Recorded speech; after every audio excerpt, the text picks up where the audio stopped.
Madison Bumgarner steps into the spotlight today. And since coming off the disabled list, the Giants lefty has been lights out. The ace of the staff is the exact right guy to have on the mound when you're looking for a series win. And that's exactly what's going on today. Bumgarner takes on the Phillies, and it's coming up next.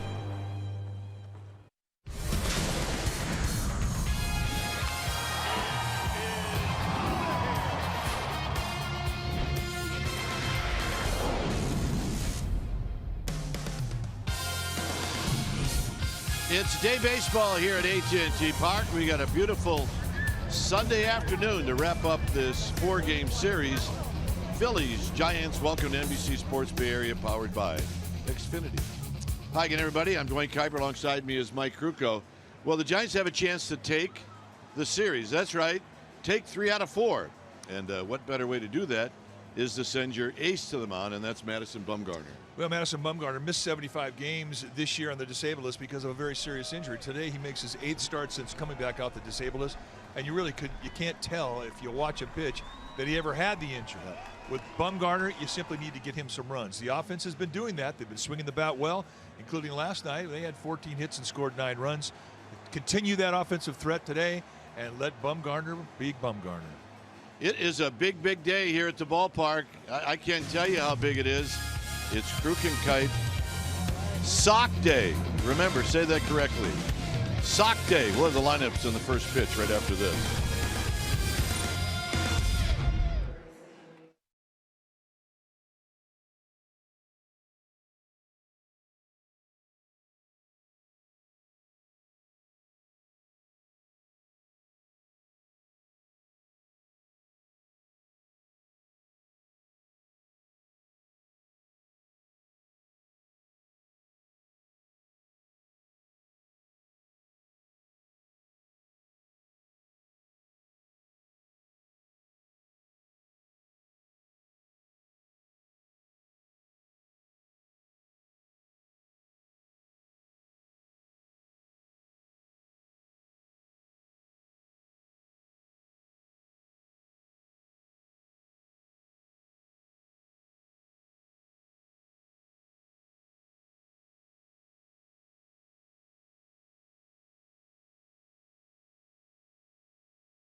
Beautiful day here at the ballpark. Our game time weather is presented by the Santa Cruz Beach Boardwalk. It is a great time to get to the beach. The admission-free boardwalk is open every day. 70, that's the temperature here at the park. You see the winds and humidity, and it is mostly sunny and a little hazy, but definitely doable here at the yard. All right, let's take a look at the Phillies lineup brought to you by Southwest Airlines. It'll be Hernandez, Galvis, and then Rhys Hoskins. Mike Alfranco is the cleanup hitter, and he's got ownage on Bumgarner. Alfaro Williams and Pedro Florimon, followed by Perkins and then Ben Lively. On the hill today for the Giants will be the big left-hander, Madison Bumgarner, 6'5", 250-pounder. He's 28 years of age.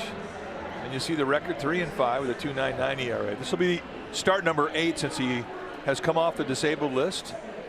And just take a look at how he goes after hitters. A lot of hard stuff. You're going to see hard stuff coming at you about 80% of the time. He's got a natural cut to it. He can enhance that cut. He's also got a curveball and a changeup. Lifetime against these Phillies, he started 9 games against them. He's 4-3 with a 3.60 ERA.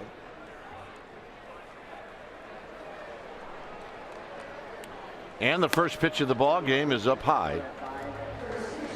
So as usual in this park, we get started right on time as Hernandez jumps out ahead, 1 ball and no strikes. If Bumgarner is going to struggle a little bit, is Tomlinson on the backhand, and that's how this game gets started. If he struggles a little bit, it'll be in the first inning. Great defensive play. Let's take a look at the rest of the defense behind Bumgarner today for the Giants. Starting in the outfield, it'll be Parker, Span, and Moncrief. Good arms on the corner, great arm in right field. It was Crawford, Sandoval left side, Tomlinson, Jones right side. Buster Posey, he'll be in the squad, putting down the signs.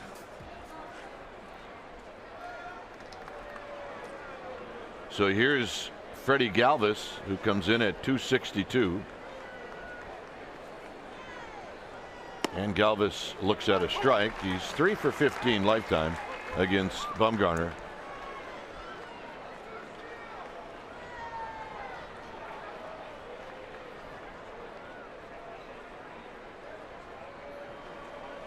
Swing and a miss on a breaking ball.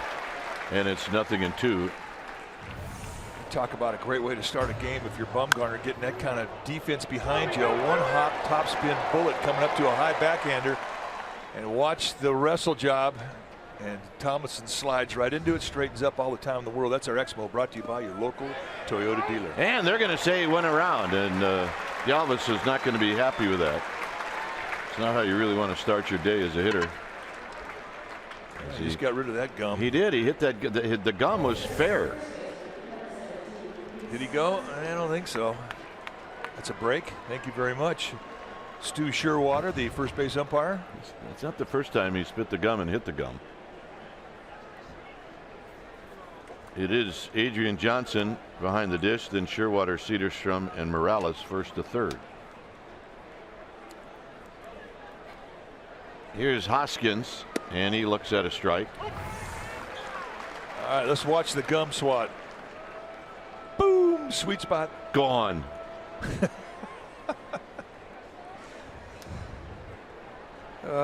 No balls and 1 strike. I love our job. And well, Adrian Johnson, the plate umpire, he's a low ball umpire. He can be a little tight at the start of a game, but he will loosen up. If you prove to him you can throw strikes, you can stretch the corners on both sides of the plate.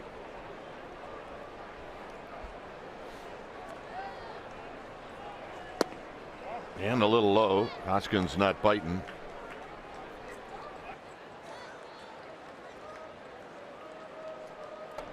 Had a talk with Rhys Hoskins today before the game. I asked him, how many passes are you having to leave a day? He goes, between 30 and 35. He goes, I know, I'm playing for free this weekend. Swing and a miss, 2-2. But he said, it's something I've dreamt about doing my whole life. And it's my privilege to be able to bring my friends and family here. And he's been putting a show on for him. I'm assuming that there was a time when he was a pretty big Madison Bumgarner fan. Oh, yeah. He said he was raised, loved the Giants, raised in Sacramento. And that's hammered foul. Here's the home run he hit last night. Check out the location on this. Well, they set an outside target. This is one of the few times that Ty Block missed the location. He paid the ultimate price, a 3-run bomb. Hoskins' 4th home run.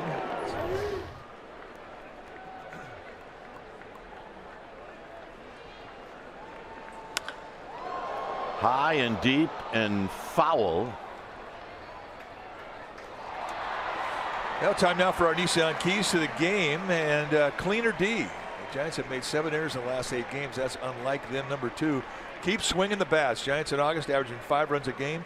And for this series, they've scored 24. Keep that offense up. Those are Nissan keys to the game. And another 2-2 pitch. And this time, Hoskins chases, and that's going to end the inning. Top of the order coming up, and that'll be Denard Span.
Auto and renters and see how much you can save.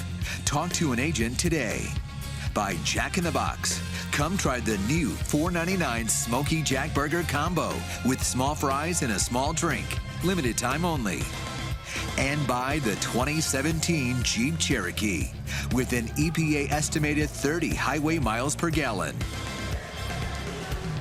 No score. Giants coming up, and here's their lineup brought to you by Southwest Airlines. It'll be Span, Tomlinson, and Parker. Buster Posey will be the cleanup hitter. Then the Panda will hit fifth, followed by Crawford, Jones. Moncrief gets a start, and Bumgarner will be on the hill. Ben Lively on the hill today for these Phillies. Big guy, 6'4", 195 pounds. And you're going to see a fastball that's pretty healthy. It'll go low to mid-90s. He can sink and cut it with a curveball, slider, changeup. And this is how he comes at you. A lot of fastballs. And that got home plate umpire Adrian Johnson. And if you're Johnson, you're thinking, yo, Alfaro, how about catching the ball? Jorge Alfaro, the catcher for the Phillies, I mean, he's got to make a play here. Goes off and hits the right arm of Johnson. I don't blame Johnson being ticked off about that one.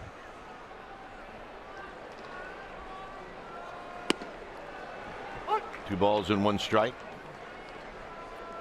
Lively out of Gulf Breeze, Florida. Went to University of Central Florida.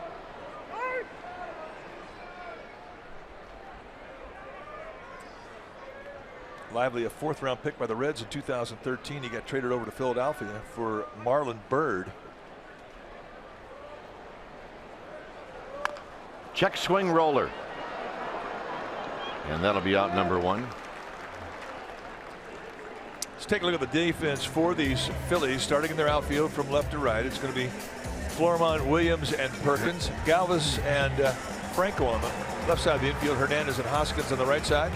And Jorge Alfaro, he'll be in the squad, putting down the signs. So Kelby Tomlinson gets moved up. He, in this series, was hitting 8th in all of his starts. And today, on this beautiful afternoon, 2nd, and he takes a strike. Only Span, Posey, and Crawford have had at-bats in this lineup against Ben Lively. There's a foul back, 0-2.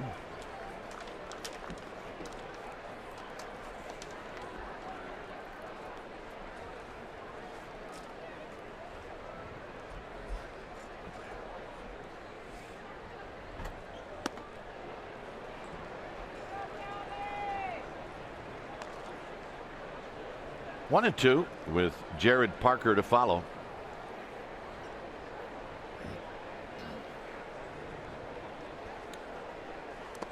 In the dirt, 2-2. Giants won on Thursday 5-4. They won Friday 10-2, and then last night, although they made it a little close at the end, they lost 12-9. Just a bit outside in that game for Tomlinson. Tomlinson went 1 for 2. He had 3 walks. Yep, that's a pearl, both of them. Nice going. Got him. Good fastball from Lively. Lively's got some credentials. Last year, combining AA and AAA, he went 18-5. And his numbers in the minor leagues, 39-23 with a 3.06 ERA. So he's earned the right to be here.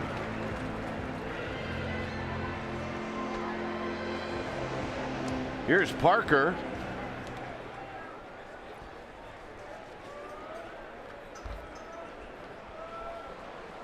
Parker takes a pitch inside. Last night for Parker, 1 for 5.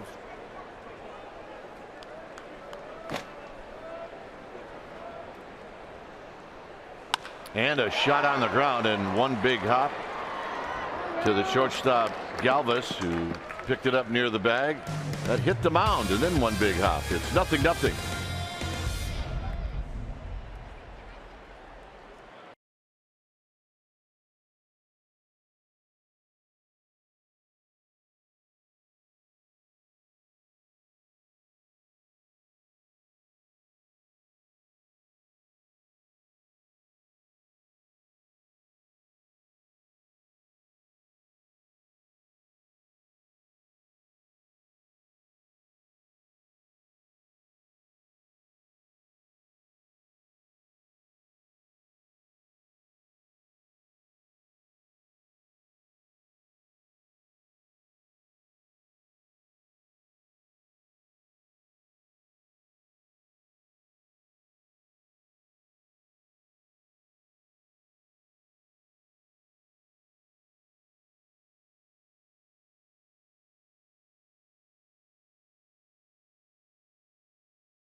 Who wouldn't want one of those? NBC Sports Beer is giving away that jersey autographed on Instagram. All you need to do is follow at NBCS Authentic on Instagram and find the graphic shown and tag a friend. A random winner will be chosen on in the comments section on Tuesday, August 22nd. You know who's going to be digging on that and trying very hard? John Miller. Oh, yeah. Because John is the Instagram king. He's got a great Instagram account. Here's Mike Alfranco. But as we've come to know our partner, who we adore, is when he latches onto something, he does not let go. Hey. John missed 2 holidays because he was on Instagram. He loves it. He missed Christmas and New Year's. High breaking ball, 1 ball and 1 strike. Franco hitting .222. He's the one Philly that has ownage on Bumgarner. 5 for 11, 2 doubles and a home run. And a shot on the ground, foul. So it's 1-2.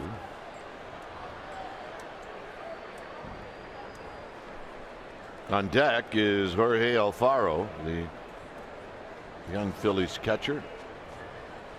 Check to see if Alfaro still has the big Band-Aid on. I can't tell from here. It caught my attention. It's gone. Good. That's a good thing. Yeah. Mike was screaming for a turtleneck 2 nights ago. I was. I mean, he looked like Head Wound Harry there for a while. He did. 2 balls, 2 strikes.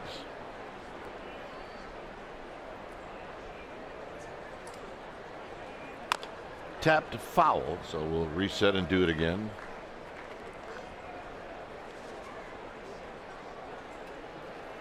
Loves the first pitch. And a number of these Phillies are not afraid to get after that first pitch. Franco, I mean, he's almost obsessive about the first pitch. He just gets after it. Right now, he's after the first, second, third, fourth, and 5th pitch. Well, he's one of those guys you say, well, where's his sweet spot? And you kind of go everywhere. Yeah. Vladimir Guerrero, the great right fielder for the Expos. I mean, everything was a sweet spot. And this is popped just to our right.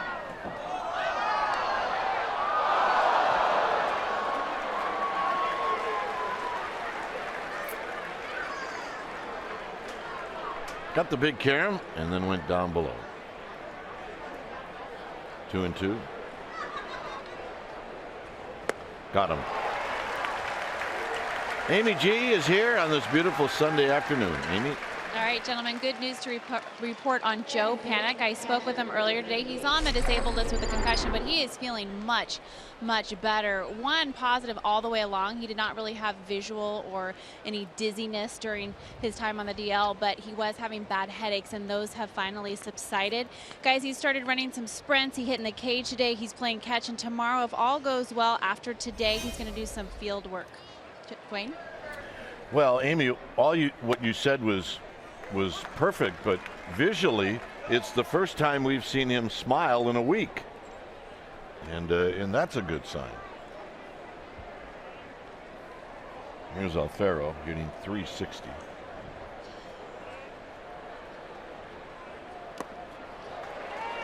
Switch. Now watch him take a walk. I mean, this guy is the slowest guy on the Phillies team getting in the box. He's actually one of the slowest guys in the league. Well, he's doing the Tulo walk, and he's not even Tulo yet. That's the whole thing. I mean, he doesn't even have a year in the big leagues, and this is going to tick off Madison Bumgarner. How slow this kid takes, how much time he takes getting in the box.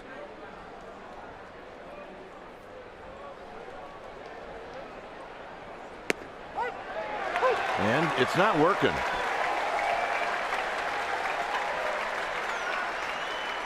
Well, the Cardinals are going to come to AT&T Park Thursday, August 31st through Sunday, September 3rd. And on Sunday the 3rd, the first 20,000 fans will receive a cable car replica courtesy of AT&T. Tickets always available. Go to sfgiants.com. Here's Nick Williams, young center fielder. Foul back. Take a look at the strikeout pitch and the frame job from Buster Posey. He just kind of sticks it right there in the outside corner. Alfaro did not like it, and he made his opinion known to Adrian Johnson, the plate umpire.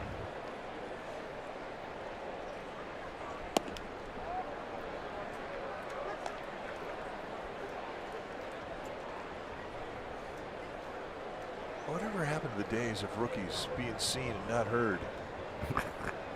Alfaro clearly has not got the memo.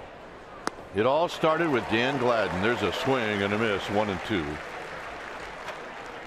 Yeah, we broke him finally. It was hard, but we did. Yeah, it took a while. Problem with him is you just didn't want to fight him. No, you couldn't win that. Because that was be a disaster. 1-2 pitch. Here it is. And Williams got a piece.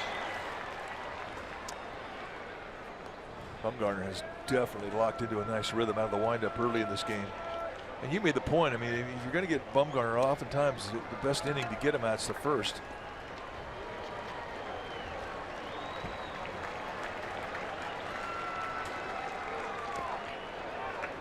Tried to get him with a breaking ball. It's 2-2.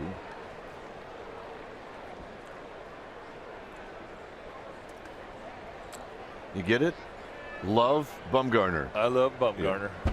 It's perfect. Yeah, I do now that you pointed it out to me.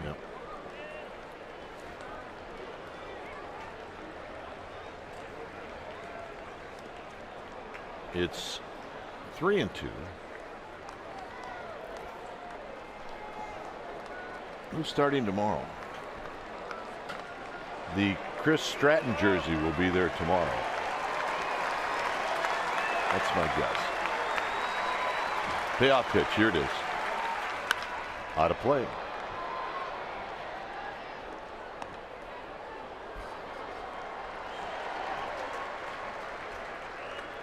Panda hats on sale again. Right now. Pretty good deal. They were a little cheaper 2 years ago. Up the middle, off of Bumgarner. Caroms out to Tomlinson. The throw is not in time. And Bumgarner's thinking, I wanted that one bad. So that's the first hit.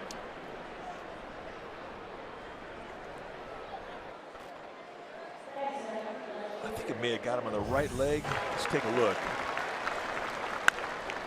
Oh, left leg.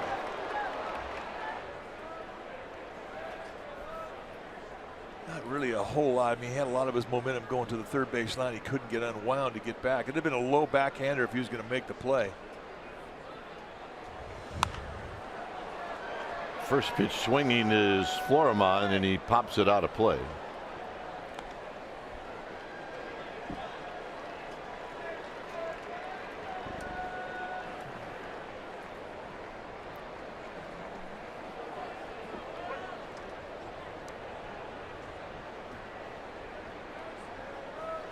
Florimon's only had 3 at bats as he rolls this one foul.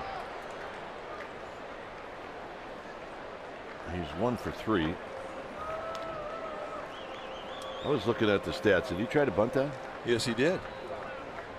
Tried to drag. I just violated my own first rule of doing play-by-play. Don't look at the stats. Look at the field. No balls and 2 strikes. Well, first time all year you've slipped. Yeah, that's today. In the dirt, blocked by Posey. 1-2.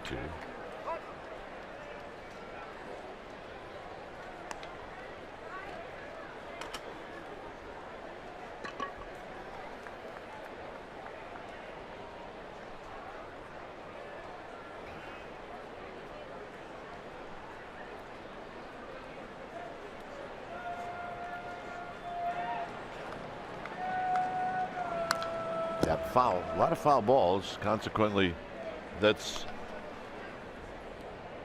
35 pitches now for Bumgarner. Florimon, he's no baby. He's been around a while. This is his 13th year professional baseball. Came up with the Orioles, or broke in with the Orioles. Came up with the Orioles in 2011. Went to Minnesota, then to Pittsburgh. Now he's found a home in Philadelphia. Set an outside target. This one just a little low.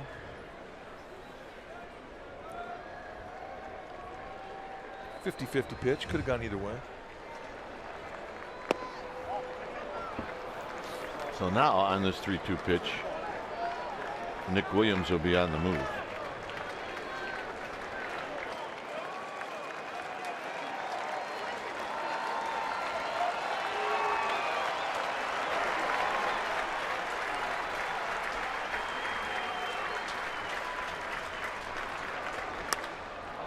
Hit down the left field line. Parker on the move, and this is going to be off the bottom of the wall. And coming in to score is Williams, and it's 1-0. So it looked like Florimon kind of dug that out. Yeah, he certainly was not a hanger. He kind of golfed it out as that breaking ball drops down and in. That's a ball that usually right-handers will hook foul, but I mean, he does a nice job of staying inside it. The Giants had Parker playing and guarding over left center. They gave the line, and Floremont finds it. And with a 2-out jump, Nick Williams, who has good speed, an easy score. So here's Cameron Perkins with first base open. And a called strike.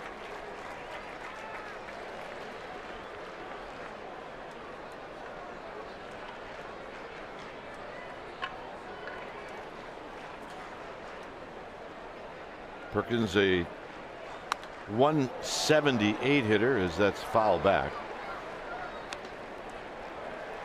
Perkins has 73 at bats, 13 hits, does not have a home run. He's got 7 runs batted in.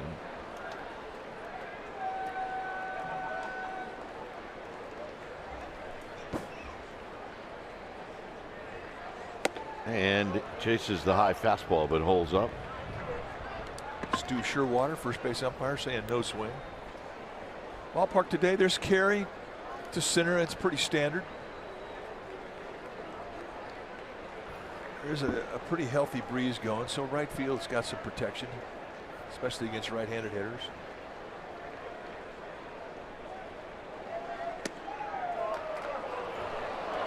Bumgarner thought he had that pitch.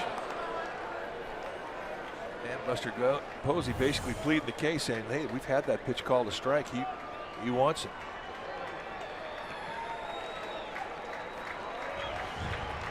Two and two.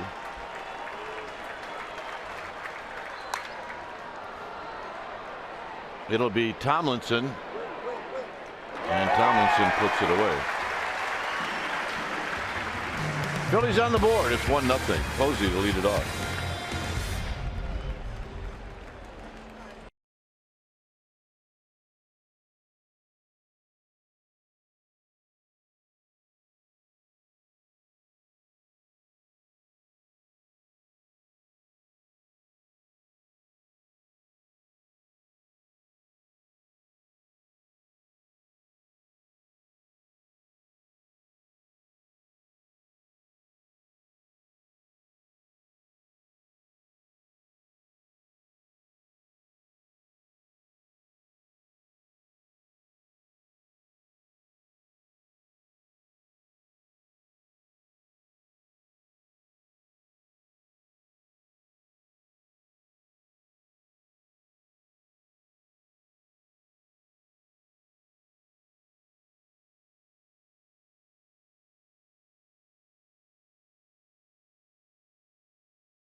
And our smart play is brought to you by your California Ford dealers. Mark Leiter was with the Giants from '95 and '96. He was 14-22 record. He had 8 complete games. He had good stuff. And he was the co-winner of the 1995 Willie Mack Award with Mark Carrion. And you might wonder, well, why are we talking about Mark Leiter as Posey hammers one into the gap? Nobody's there, and it rolls up against the B of A side. And Buster Posey's got a leadoff double.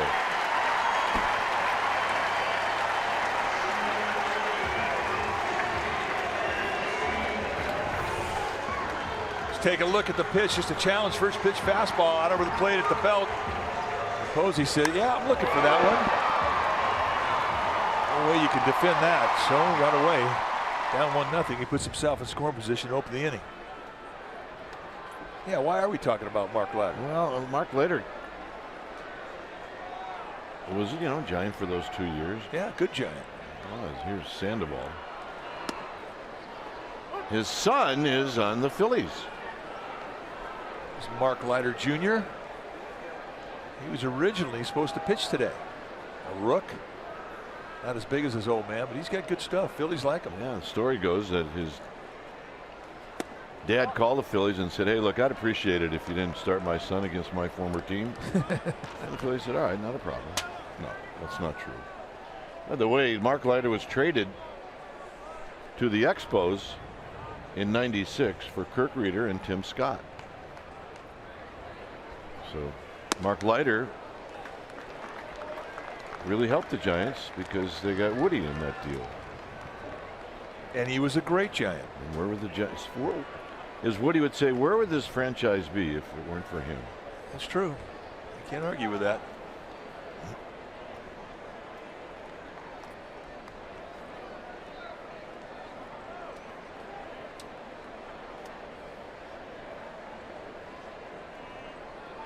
Two balls and one strike. Sandoval takes wide, 3-1. Close pitch.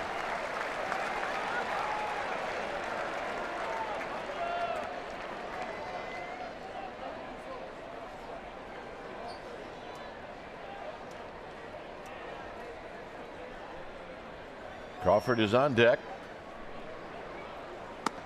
And Sandoval takes the walk.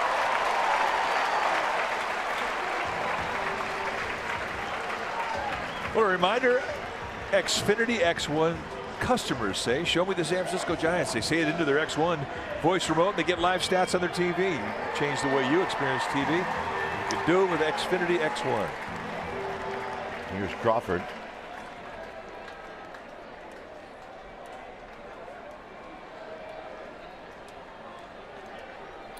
Crawford at 230, 10 home runs, 60 runs batted in.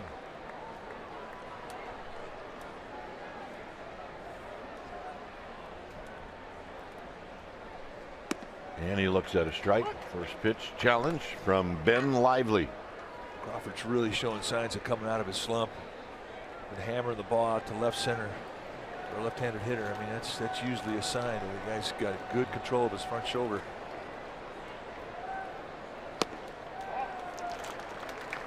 And when that happens, you start seeing the ball better. You start getting better pitches to hit. You start laying off stuff out of the strike zone. Yeah, plus it starts to become fun again.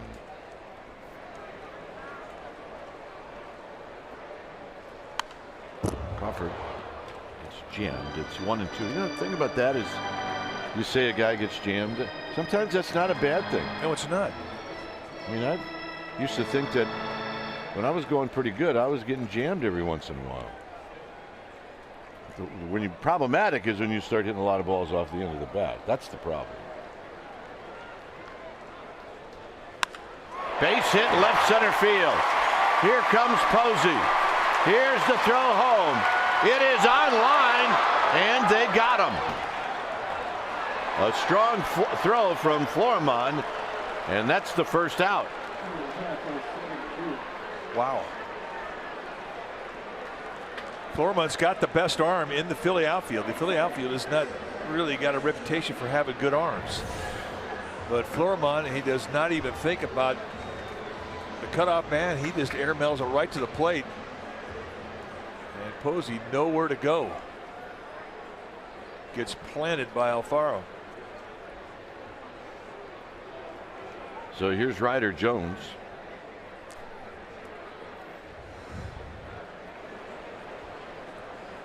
And Ryder Jones takes a strike.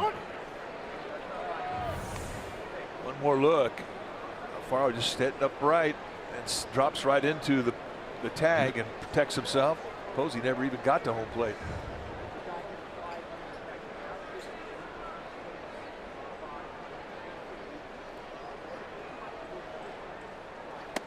In tight, so Ben Lively letting us know that it looks like he wants to pitch Ryder Jones in on the hands.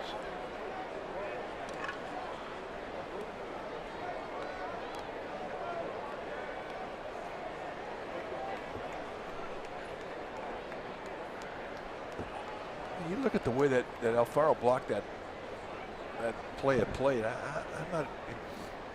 Yeah, I don't think they're calling it anymore, Mike. I don't think they are. I mean, I don't think you can crash into him, but I just don't think they're calling it anymore. Because he didn't really have to go into the play with the throw.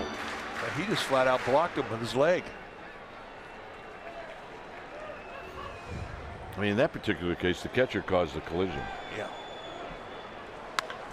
Foul. 2-2. Our ball dude, Tony Graham, just got a bruise. That big, Tony. Don't rub it. He's the #1 ball dude today, and there's the #2 ball dude. That's Doug Kirk over on the third base side.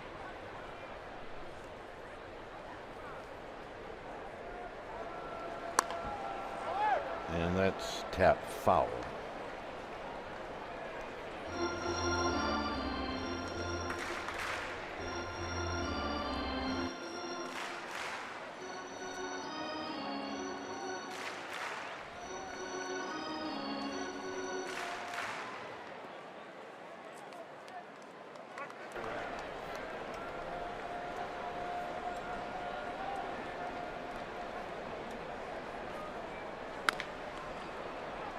And 4 foul balls, all very close to being in the same area.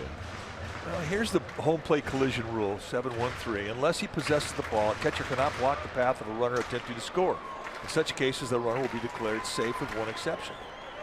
And looked to me like he could have swipe tagged from where he got the ball. They are really pounding that inside part of the plate with everything. Breaking balls, fastballs. They are staying on that inside corner to Ryder Jones. With the one exception, that's the catcher may block a runner's path in order to field a throw, but only if the umpire judges the throw to be otherwise unplayable and the contact unavoidable. And I don't think that I think that the way he made that play was in violation of the rule. I mean, look, we might as well just talk for a while because this is going to go on for another 20 minutes. As long as Lively keeps throwing the ball there, Jones is going to hit the ball there. But I think what's happening now is if nobody gets hurt, they're looking at it as a baseball play. Just whatever. But if you go by the rule, I agree with you. Ed Montague is on assignment. Yeah, we haven't seen Eddie in a few days.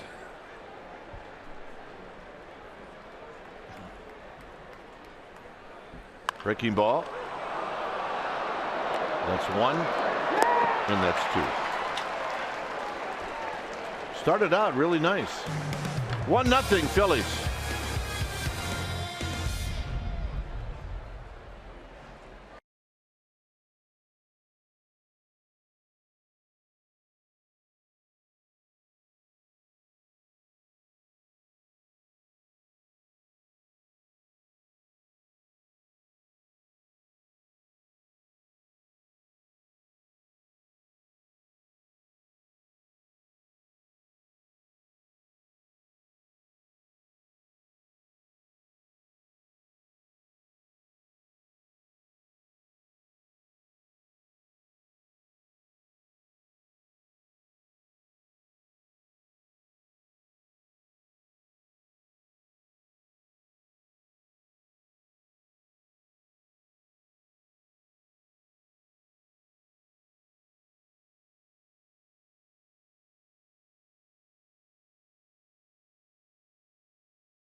An NBC Sports Bay Area is brought to you by Toyota, the full-line automaker with the longest-lasting vehicles in America. Toyota, let's go places.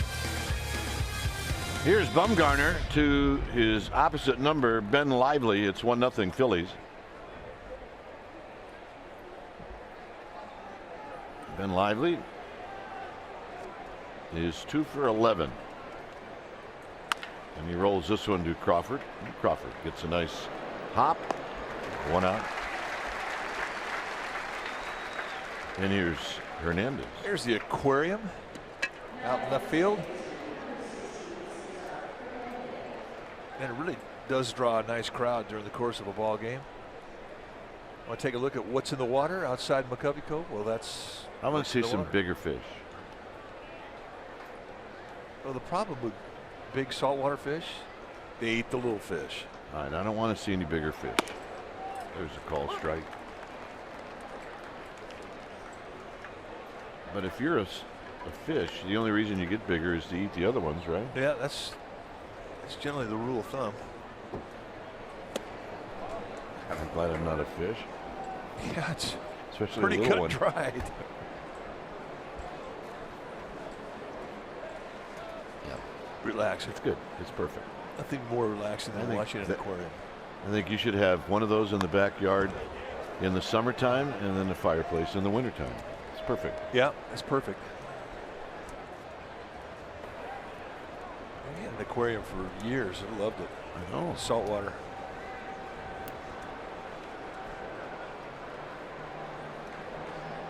One and two to Cesar Hernandez, and it's low. 2-2.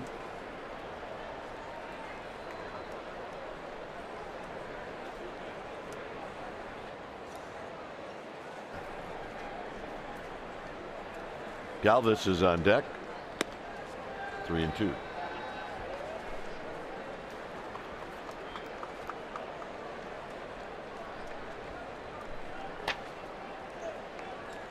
He's had a lot of 3-2 counts today. Hit up the middle, and that one's going to bounce off the glove of Kelby Tomlinson. Ball came up on Tomlinson. Well, Sunday, September 3rd is Yoga Day. Your special event ticket includes a ticket to watch the Giants take on the Cards, a Giants yoga block, and access to a post-game class on the field led by Janet Stone. Reminder, you want yoga class, you need a ticket. You need a ticket? Go to sfgiants.com/tickets.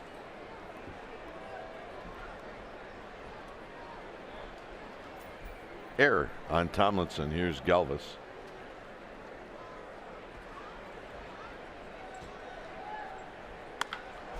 Sandoval's got this one. 2 down. That was a bullet.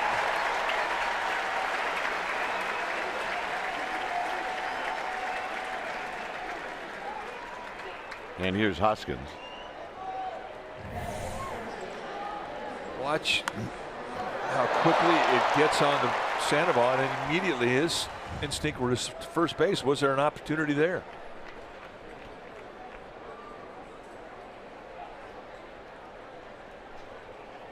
Hoskins struck out in the first. Soft toss. 52 pitches for Bumgarner. It's a little high. You want to be 45 or less after 3 innings is over.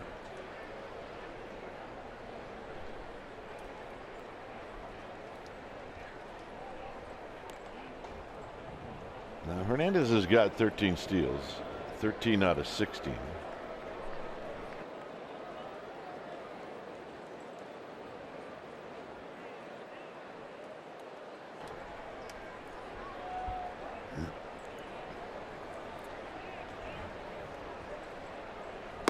Right there at the knees, no balls and 1 strike.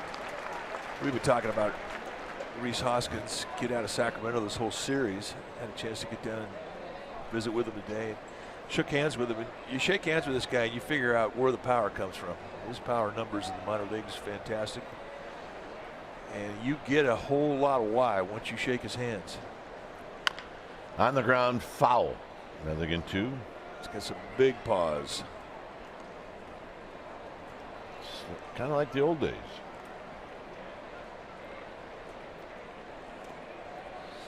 Well, yeah. I mean, you still go in and shake hands with Willie Mays and Orlando Cepeda and Willie McCovey. And They win. They win the handshake. They win it. They got some big meat hooks. The problem is trying to get in there with those guys. You can't win. And a bit high, 1-2.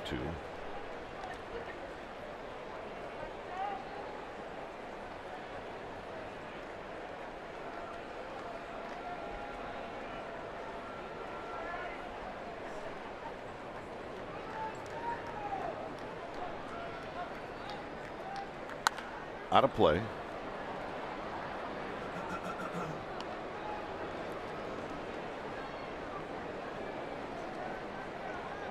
At first, Hernandez, he reached on the air.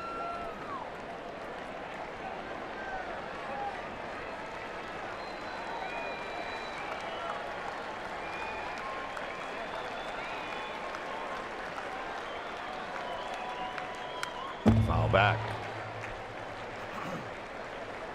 Hoskins not fooled. He was on that speed.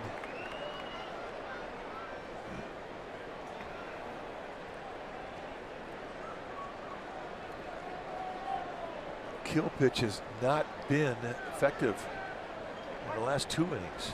Here in the third, yes, in the second. Opened up the game, and his breaking stuff was really quick.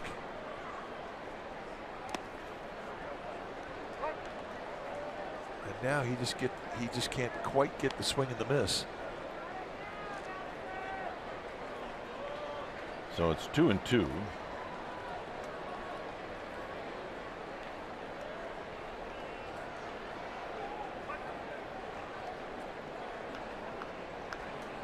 There's a slight difference between the breaking ball out of the windup as opposed to the stretch right now. Hit out to left, and it's right at Parker, and that's going to end the inning. It'll be Moncrief, Bumgarner, and Span coming up.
Well, it's called a happy hour. Why? Because it's a happy hour. Greg Papa, Ray Ratto, Kelly Johnson bring you the happy hour weekdays on NBC Sports Bay Area. Also available to listen live as a podcast at NBCSportsBayArea.com. Well, the happy hour, 2 out of the 3 ain't bad.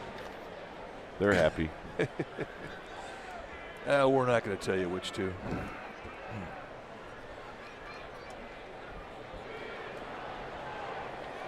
The thing about Ray is he's totally fooled everybody over the last 30 years as Moncrief rolls it foul. He's fooled everybody into thinking that he's just one grumpy guy. He's not. He is literally the most lovable guy we've ever been around. Yeah. You give him a hug and he hangs on. It's like you can't get. You just like Ray. Stop. He tears up. It's been a minute. You may have him figured out to be a bit of a curmudgeon. No, it's the lovable happy hour. 0-1 to Moncrief. Moncrief, base hit left field. You know, he's laying out a case that he didn't want to go back to the minor leagues. He was there for 10 years. He's had enough of it. Yeah, I've had it. I know I earned my right to sit in that second seat from the front. I don't want it anymore. Well, that is what happens in the minor leagues when you get on a bus. The lead seat in the front row on the right side, that's where the manager sits. The guy who's got the most time in the minor leagues, he sits right behind him. That was the Moncrief seat. Or any seat he wants after that. It's true. Bumgarner's 5 for 22. Oh. Swing. Hang on a minute. He got what he was looking for. Yep. 16 career homers. Lifetime 185 this year, 227. He's been known to hit a home run or two on a Sunday afternoon.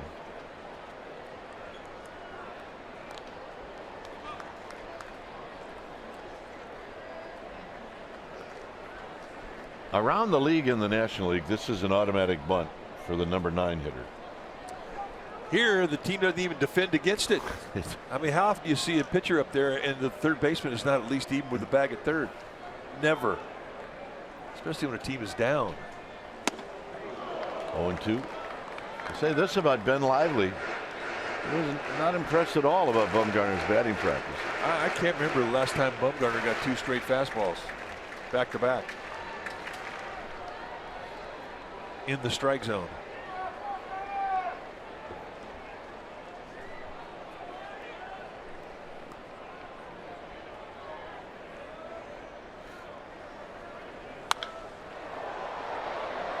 Popped up on the infield.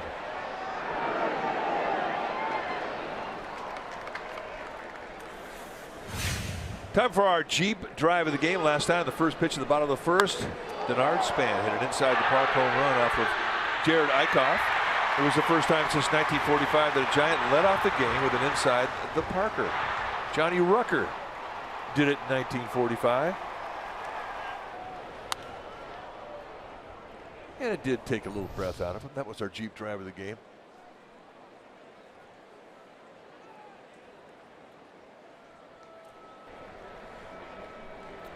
Here's Denard Span, who kind of a check half swing, rolled one back to the pitcher. And he takes low. If you were ever going to let a pop-up fall and get the fast runner at second and you'd have the pitcher at first, that would be the time to do it. That would be the time. Remember, as a fielder, you can't let the ball hit your glove. You have to actually let it fall.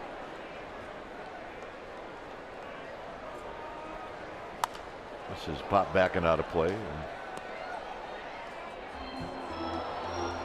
There's always a little bit of risk involved, but sometimes it's worth the risk.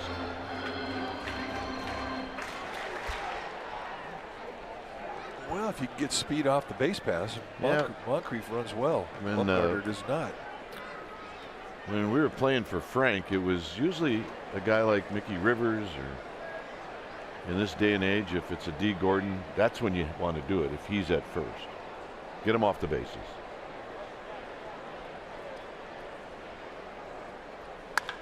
On the ground, speared by Hoskins, and that's a double play. John Miller will be in. I'll see you back here in the 7th. It's 1-0 Phillies.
As we're heading to the top of the 4th inning, and now we're bringing in my pal John Miller. Welcome. I'm here. I got here early for my Crook and Kipe socks, and I got a pair. You got them on right now? Not just now. I would never wear them in public, but I'm going to wear them, and I tell you that. Well, you had me checking out your feet right there. That was awesome.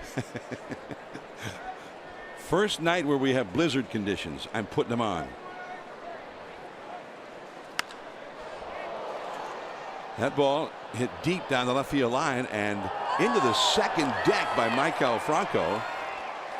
That's a pretty good shot, but very much foul. That's a long one. You don't see many foul balls going to that second deck. That's a designer strike.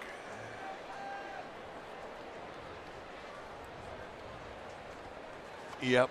You don't see many balls go up there. And, you don't see many people bring gloves that are sitting up there either.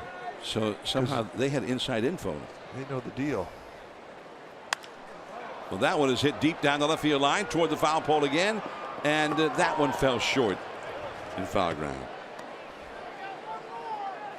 So he's hitting some foul balls here, but he's losing distance with each one.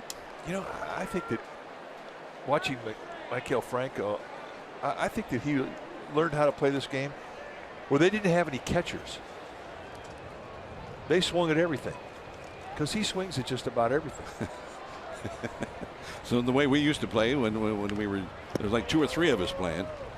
There's a foul. He just stayed alive on that one. 0-2. We used to have somebody would pitch, somebody be out in left field, and then the batter. So you wanted to, because you were the batter, you had to chase it if you didn't swing at it. If you hit it to the right side of second, you were out.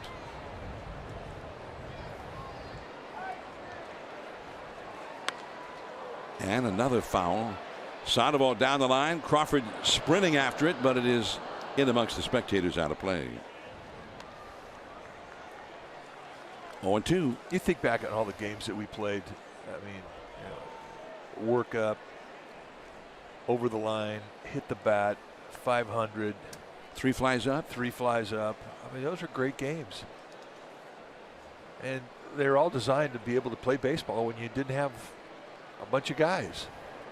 0-2. Back to the screen.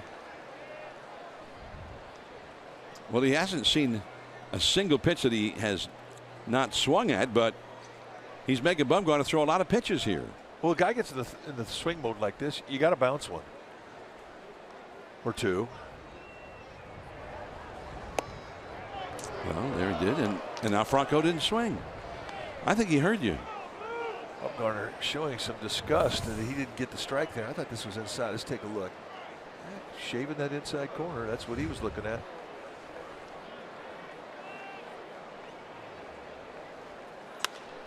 That curveball is hit deep to left field. Parker had it all the way. Not a problem. Well, Thursday, August 31st, the Giants take on the Cardinals, and it's Italian Heritage Night presented by Gelati Construction Company. Your special event ticket will include a Lucille bobblehead and a ticket to the game. You want the bobblehead? You need to get a ticket. You need a ticket. Go to sfgiants.com/special events.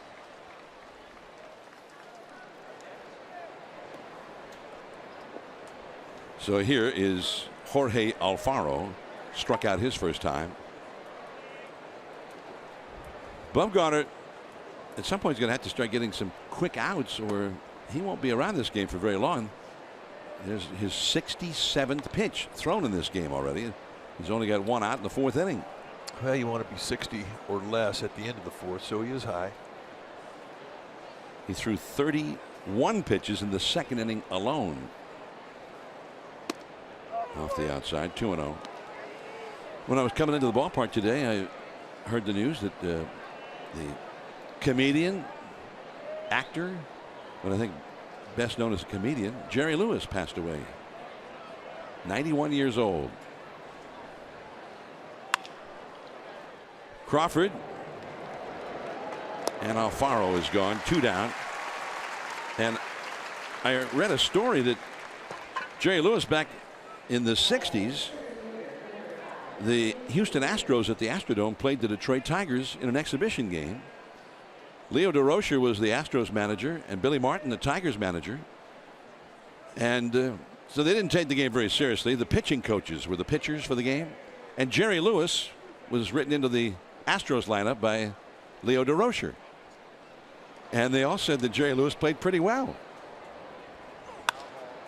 Nick Williams into left field. Right there is Parker. And that is the inning. And Bumgarner gets the last two hitters very quickly, which he needed.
Is brought to you by Kelly Moore Paints. Go where the pros go. Kelly Moore, the painter's paint store.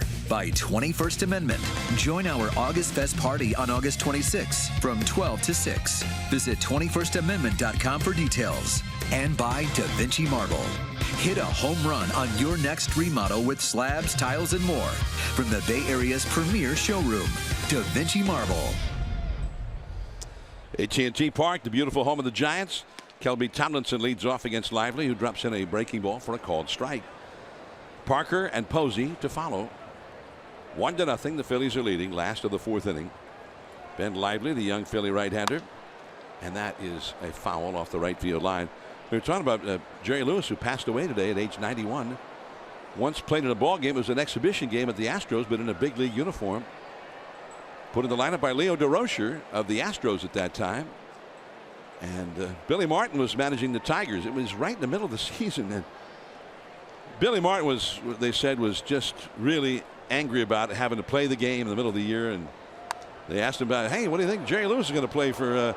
And he says, you know, I don't care if it was Charlie Chaplin. I don't want to be here. And the sooner we get out of here and get back to the regular season, the happier I'll be. So, but Leo DeRocher, when he managed the Brooklyn Dodgers and later the Giants, he used to rub elbows with movie stars. And he was good friends with Dean Martin and Jerry Lewis. He said, you know, I wish Dean was here. I'd put him in there, too. Why not?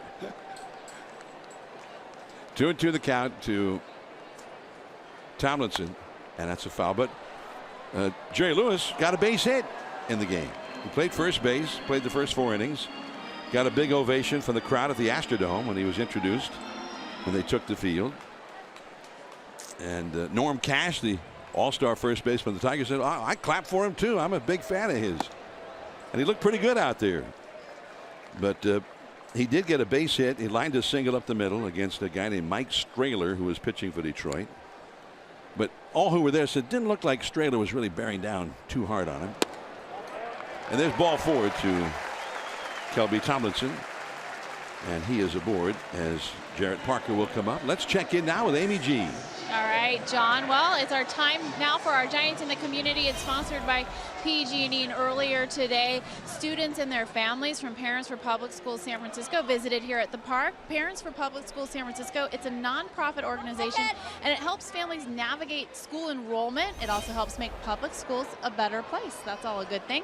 Guests got a behind-the-scenes tour courtesy of PG&E, and they learned about the park's green practices, also a good thing, and a fun day had by all. John.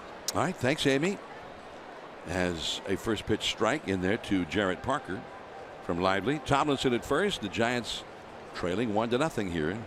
Giants have grounded into inning-ending double plays in each of the last 2 innings here.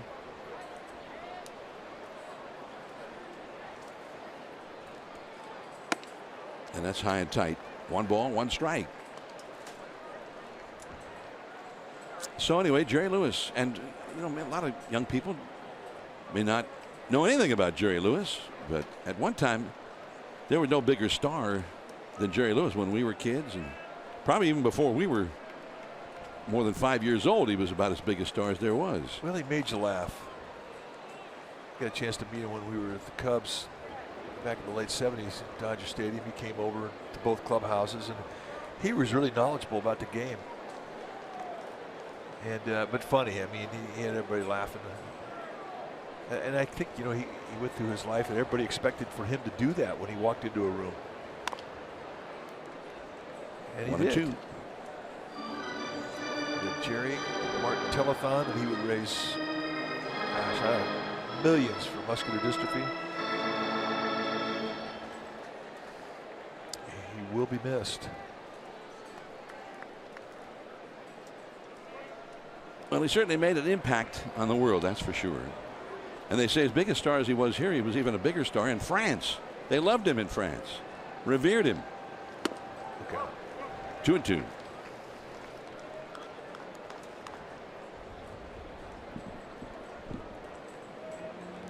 Jarrett Parker, who grounded out to short his first time.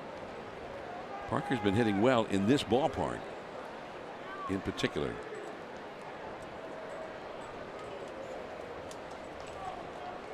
There goes Tomlinson. The swing and a miss. Alfaro's throw is high, and it's a steal for Tomlinson. His 9th of the year in 9 attempts. Well, a big play. It puts himself in scoring position, but it takes away the force play. You mentioned the double plays the Giants have already hit into in today's ball game, and then all of a sudden for a guy like Lively who could get the ground ball, this is a big 90 feet the Giants take away from him. Steals it easily. Alfaro's got a really strong arm, but it takes a while to get rid of it. And with as high as it was, an easy steal for Tomlinson. How about the strong arm of Florimon from left field when Buster Posey tried to score in the 2nd inning? I didn't see that one coming. I didn't either. I thought it was a good move by Phil Nevin sending it. As it turned out, it wasn't even close. I mean, Florimon's always been used as an infielder back in his days with the Twins. I thought there was a little question as to whether or not the block of plate was legal too. Well, I thought so. The Giants did not challenge it, but there's kind of a gray area on that.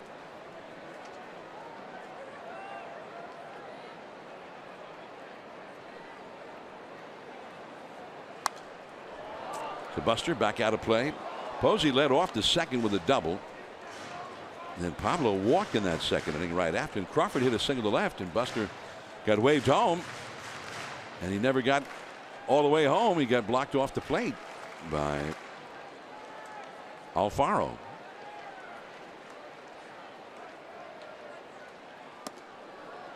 Two and one. The Giants have another runner in scoring position here.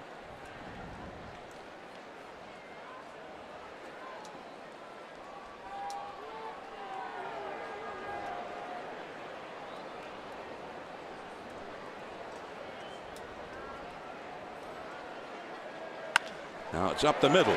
That's a base hit. Tomlinson with excellent speed will score easily. Buster Posey with the RBI single has tied the game.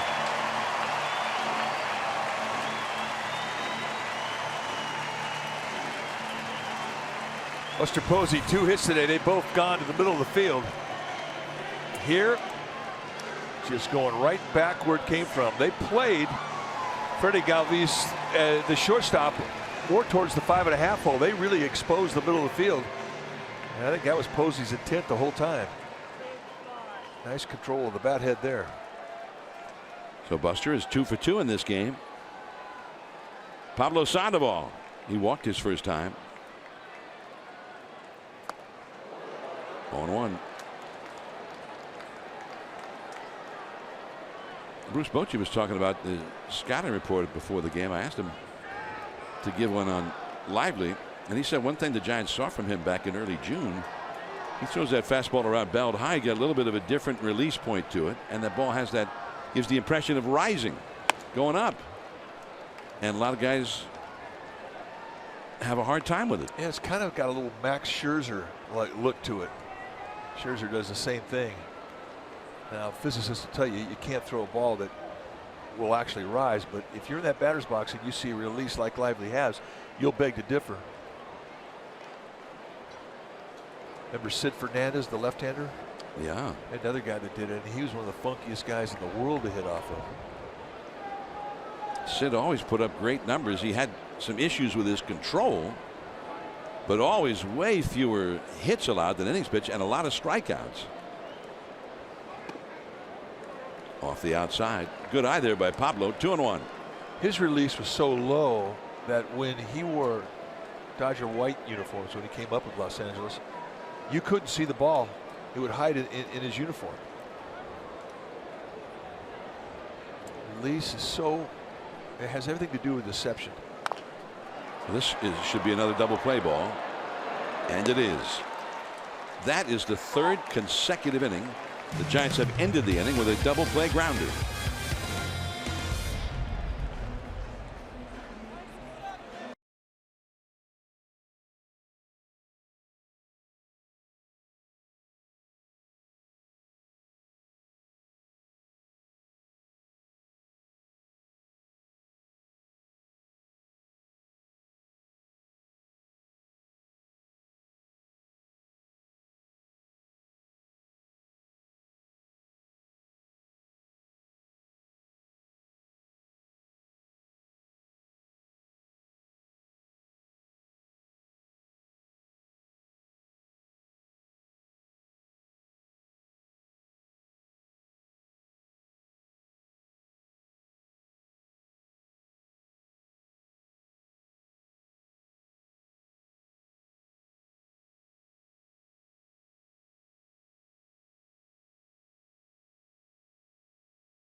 On this date, 1966, Gaylord Perry won his 20th game of the year.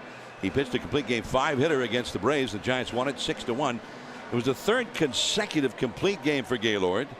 And his record as the day he won his 20th that year, 20-2. 20-2. That is a pretty good record. However, then he lost 6 in a row through much of the month of September and ended up winning one more game. He was 21-8 at the end of the year. I asked Gaylord about that, I knew him for a long time before I asked him. You got to sneak up on that question with Gaylord. And he said basically that he felt he still pitched really well. The Giants just quit scoring for him. And he was losing 1-0 and 2-1. And the Giants ended up finishing second to the Dodgers that year in the National League. In those days, there were no playoffs. There were no divisions. So if you didn't finish in first place, your season was over. Gaylord Perry and Juan Marichal, one of the great 1-2 combinations in anybody's rotation in National League history. Marichal won in 1966, 25-26 games himself. Not too shabby. Great 1-2 punch. Florimon doubled off the car in left. I think he hit it right off the right headlight of the car out there in left field to knock in the Phillies run against Bumgarner in the second. And I think he's seeing Bumgarner pretty well. He's had really good balance in his swings against him. 3-2. Gaylord Perry from North Carolina, just like Madison Bumgarner.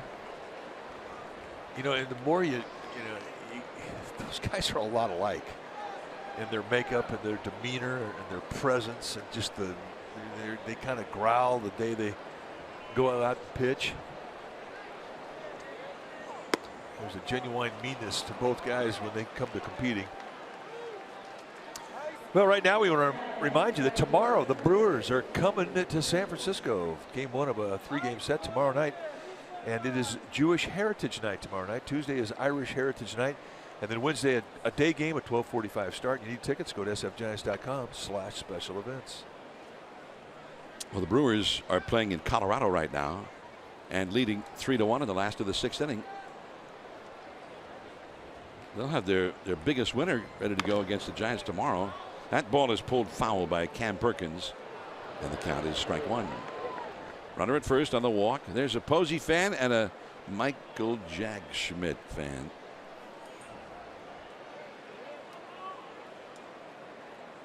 Mike Schmidt, a good teammate, gifted player. One of the more graceful big men I've ever seen. He could make incredible plays and look very stylish while doing it. Very much like Matt Williams.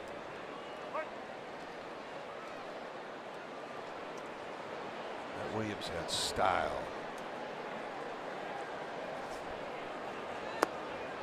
One ball, one strike now to Perkins, who popped up to second his first time.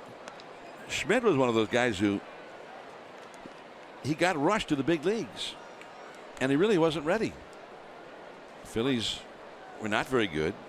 Schmidt hit 196 his first full year in the big leagues. And he learned some things that stayed with him the rest of his career that ended up putting him in the Hall of Fame. Crawford, what a pickup. And they get the one. It would have been perhaps too much to ask for to turn that into a double play, but what a pickup by Crawford to get even one out. I mean, how big is this? This takes away a first and third nobody out situation. I mean, a little bit of a problem making the exchange. It dropped out of his glove. He went right to the bare hand, and they still at that had to hurry the flip. I mean, using every bit of his glove. And a perfect flip to Thomason, who has a good arm. And he thought he might be able to get the back end of it. Too much speed from Perkins. What a play. Now Lively swinging away with a runner at first and one out. I mean, that's just taken away a big first and third nobody out. Freddie Galvis of the Phillies has the best fielding percentage, just ahead of Brandon Crawford in the National League, then Jordy Mercer of the Pirates. Although that's still a statistic that is kept. They have far more sophisticated fielding statistics that they keep now. As Lively, well, now we see why he was swinging away, gets a base hit. When Mike Schmidt hit his 500th home run, Harry Callis, the great broadcaster of the Phillies, had the call. The 3-0 pitch. Swing and long drive. There it is.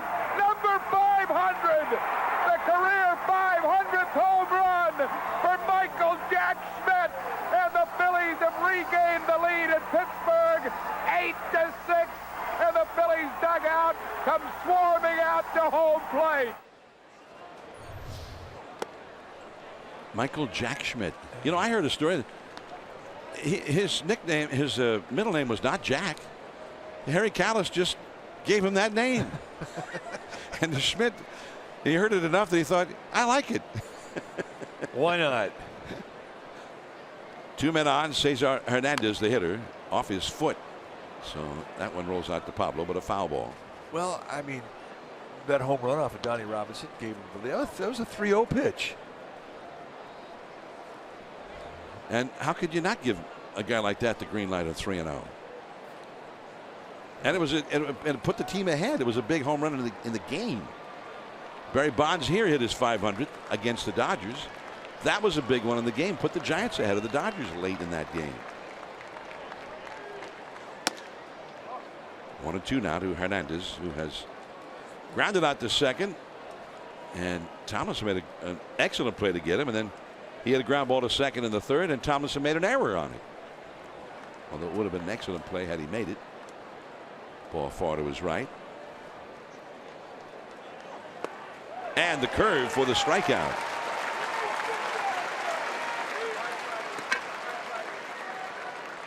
Fifth strikeout for Bumgarner.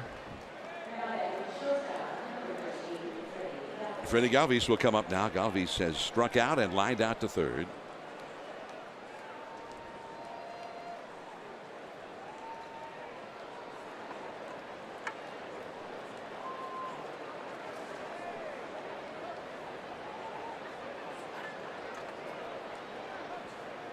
Galvis is dangerous, got some power.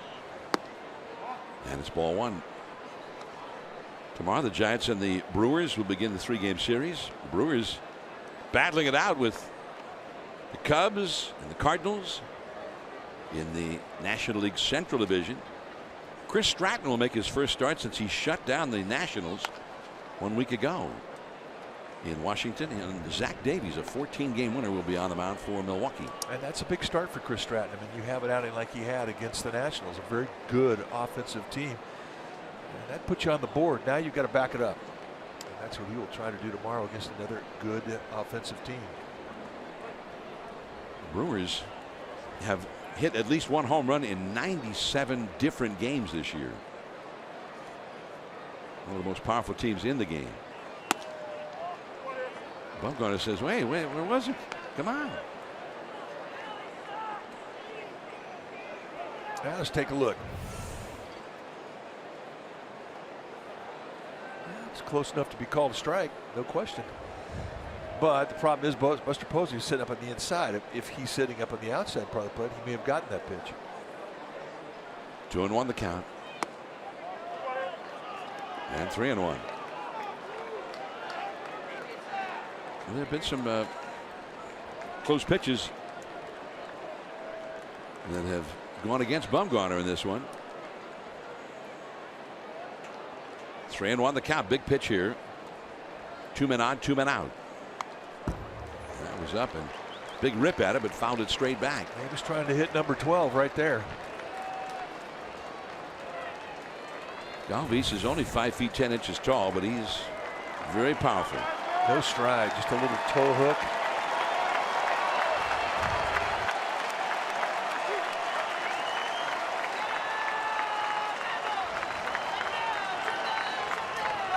The runners, Perkins at second, Lively at first. And there they go. And it's popped up. Posey and Ryder Jones takes it. The Giants have Crawford coming up.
by the authority of the San Francisco Giants and may not be reproduced or retransmitted in any form. And the accounts and descriptions of this game may not be disseminated without the express written consent of San Francisco Giants Baseball Club, LLC.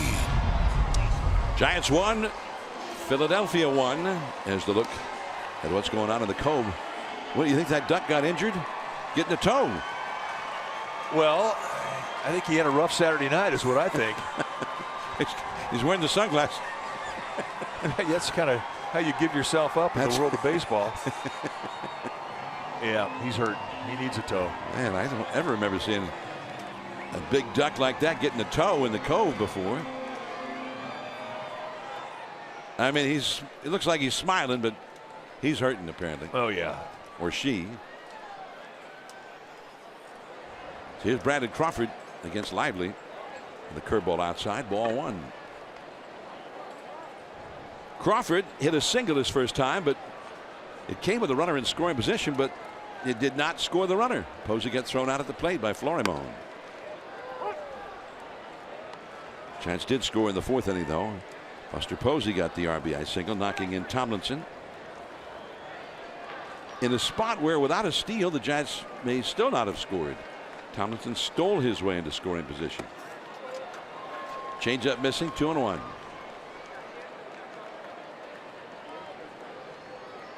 Tomlinson's 9 for 9 in his base stealing. And he's getting better at reading pitchers. We always talk about how different the speed is up here. I mean, most guys steal bases on is their minds. I mean, you got to have speed, quickness, no doubt about that. But you have to have the ability to know when that pitcher's going home, and you have to be able to react to it quickly. That's what gives you your jump. 2-2 to Crawford. That one ricocheted off the catcher and maybe off the umpire too, and up over the screen into the crowd.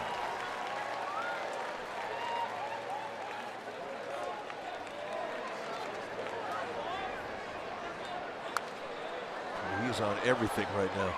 Good swing. Good power behind that swing. Tell you one thing I like about Ben Lively. I mean, he works quick. Get it, go guy.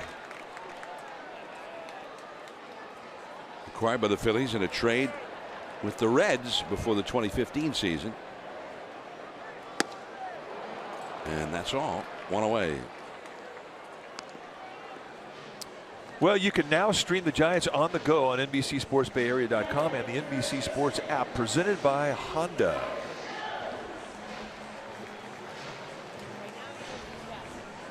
Ryder Jones comes up now.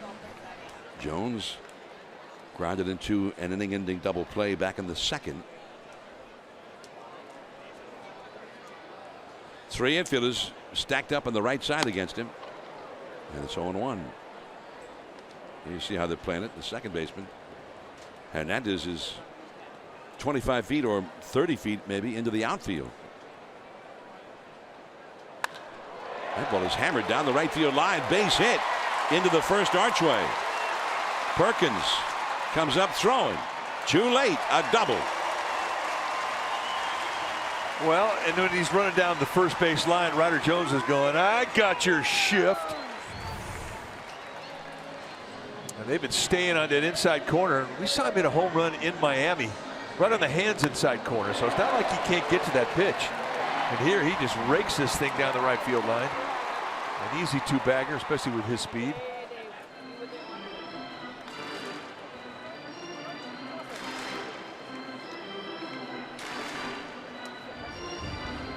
So the Giants with a runner at second, 1 out. Moncrief with Bumgarner on deck comes up.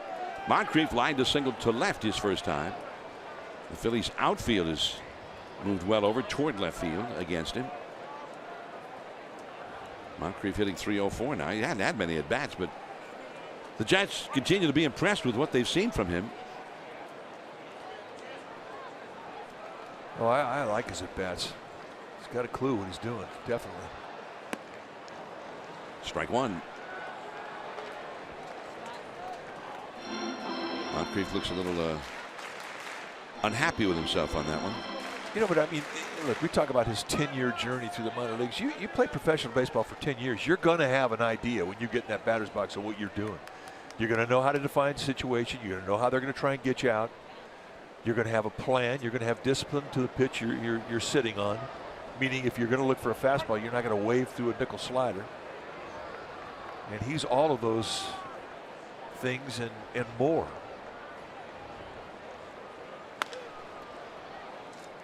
Oh, and 2 the count now. E10.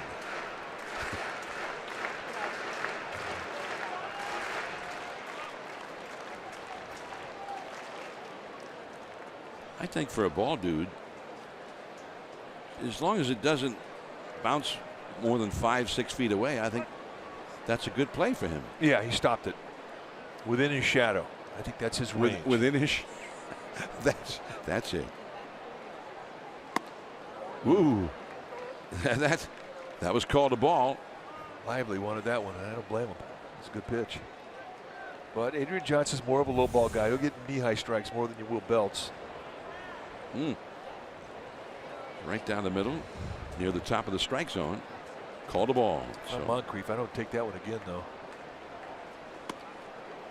2-2. Back to the curveball there. Lively has only allowed 4 home runs in the big leagues this year in 47 innings pitched right up to the moment.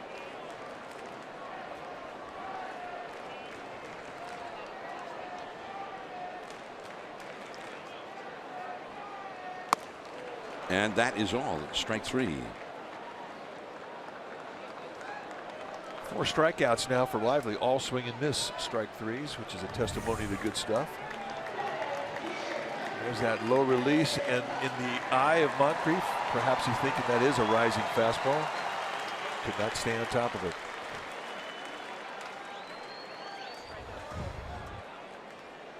So now Bumgarner. He popped up to first his first time. Look out. Bumgarner is a left-handed pitcher who bats right-handed.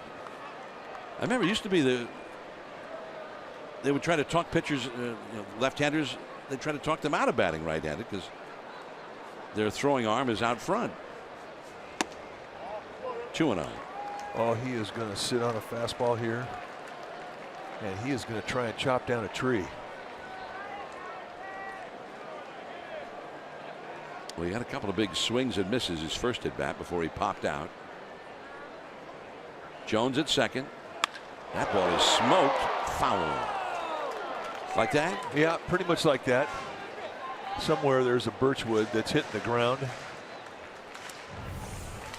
2-0, high leg kick, just unload. The ball was, what do they call it now? Center cut. It was center cut. I'd like to know what the exit velocity was on that. They don't give you the foul ball exit velocity. No, I'm going 110. Is that the magic wand do meter? That's, yeah, it's my magic wand do meter. I think you're pretty accurate with that assessment. Could be I shorted him on it.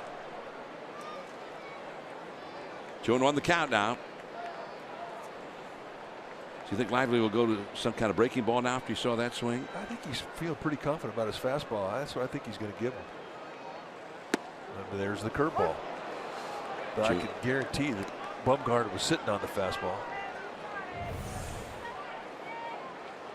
And that's about as good a hook as he's got. I mean, that's a good one.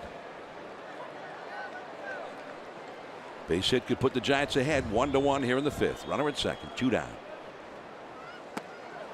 Another one. This time Bumgarner checked his swing. I don't know how he did.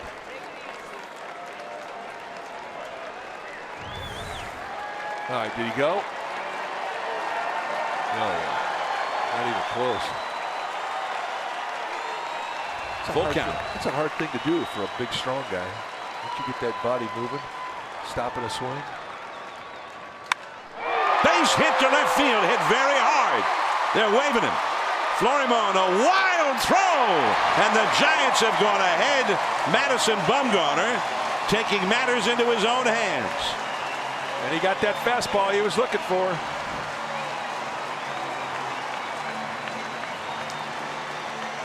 You know, one thing, if you're going to be a good third base coach at this level, you cannot let one throw out of home affect your other decision the rest of the game. And they take on Florimon, who already has 1 assist. I mean, this ball got to Florimon quickly. That ball was roasted out to left field. Now watch Ryder Jones. No hesitation from Phil Nevin. Giants take the lead. Big leagues with everybody involved on that play. 4th RBI of the year for Madison Bumgarner. And he's hitting .250 for the year now as Posey talks it over with Ryder Jones. Now Span showing bunt with her third baseman was backed up, but he takes ball 1. Off the bat, the fair ball. Remember we said 110? Yeah. The estimate on the foul ball? Yeah. According to StatCast, the fair ball, the RBI hit 110 miles an hour. There you go. They both sounded the same.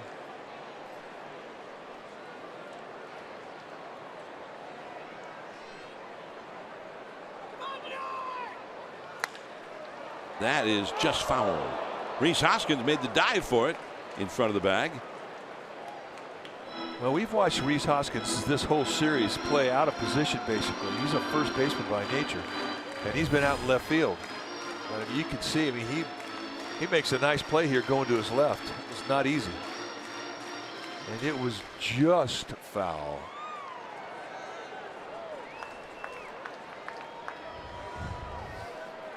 Northern California native from Sacramento, Rhys Hoskins. Had a big home run here last night. He's had an excellent series with the bat, and he made some good plays even in left field where he's just trying to learn how to play.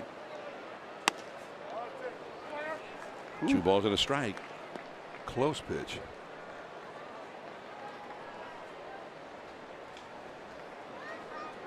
Kelby Tomlinson is on deck. The Giants with the run of the inning. Ryder Jones hit a 1-out double. And then with 2 down, Bumgarner singled him home. He got the count to 3-2 and ripped a single into left field. Bumgarner at first now. And a pop-up foul. Right back beneath us. So you happy with the Kruk and Kuip socks? Hysterical. Absolutely hysterical. I have no idea who came up with that idea, but they're fun.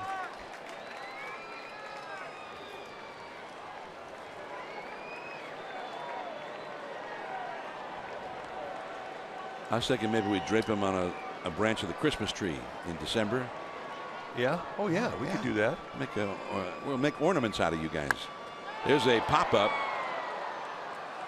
And there is Florimon. Look out. The center fielder Williams arrived. Bumgarner, the big hit. 110-mile-an-hour single to left. The Giants are leading 2-1. Hoskins coming up.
Series finale, and today, hands down, one of my favorite days. It is the annual Gamer Day hosted by our very own Mike Krukow, if you have not been able to make it to a gamer day, you got to put it on your calendar for 2018. This season's panel for Mike included Nick Hundley, Corey Guerin and his wife Maddie, and our own colleague and beloved friend Devin Fox. And they talked about the female perspective of this sport, what it's like to work in it, what it's like to be married to it. It's absolutely awesome. You got to see it. Mike, you're fabulous. You did a great job. John and Mike. All right, and here is Hoskins, and he takes a called strike from Bumgarner. You like doing those things, being out, meeting the people, meeting the fans? I do. Gamer Day is a fun day, and thank you, Amy. It does offer a different perspective of our sport, and it's great when you get the players talking about their wives, and it's a lot of fun. 0-2 now to Hoskins, who has struck out and lined out to left center. Dangerous, very young, very powerful.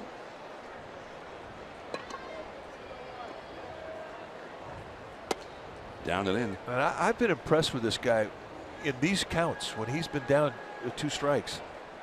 I mean, he does not really adjust his approach. Very compact swing for a big man. And in his career, he's going to hit a lot of home runs. He's going to hit a lot of home runs in 2-strike counts. That's a foul out of play. Still 1-2. And I think Mr. Hoskins has seen the last of the minor leagues. He's hit 4 home runs this week. And he hit him within a span of about, 20 at bats. 4 homers, 8 RBIs at Petco Park and AT&T Park. All of the home runs. Now he's getting ready to go back to his home park for the first time. Off the foot, foul. Well, the other thing, too, I mean, they're asking him to play a position that he's not really that comfortable with. And when you do that with a guy who's just coming to the big leagues, that can affect his batting average. A first baseman by trade, he's been asked to play left field so that Tommy Joseph could play first base. But I think eventually this guy's going to be a first baseman, and he'll be a lot happier.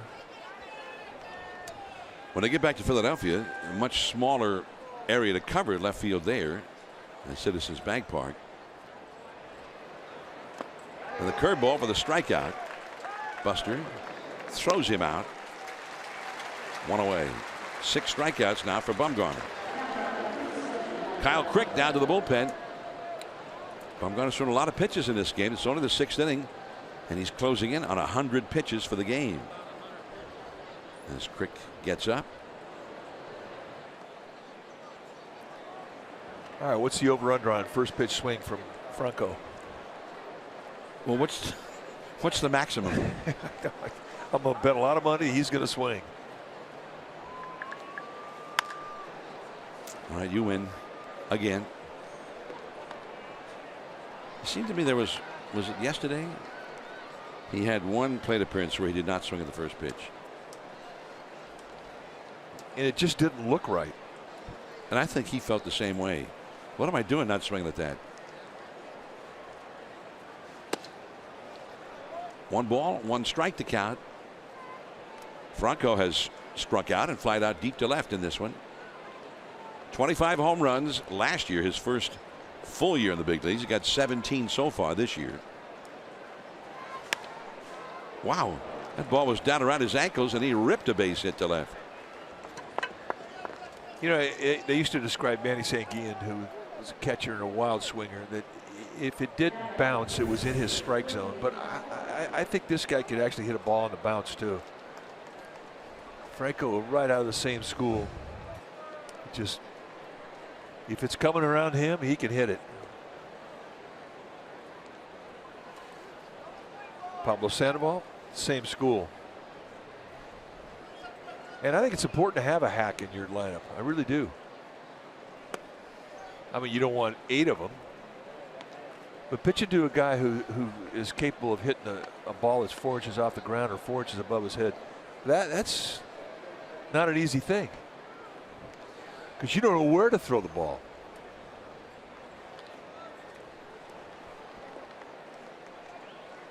One ball, no strikes.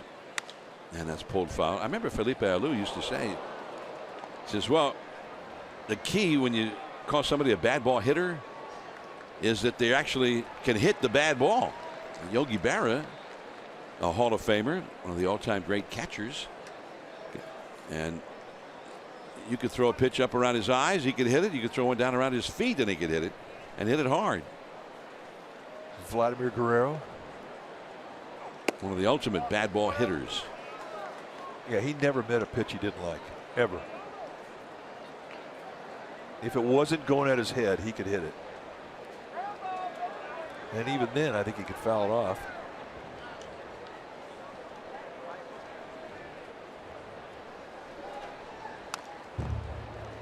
Two and two now to Alfaro, the catcher, who has struck out and grounded out to short.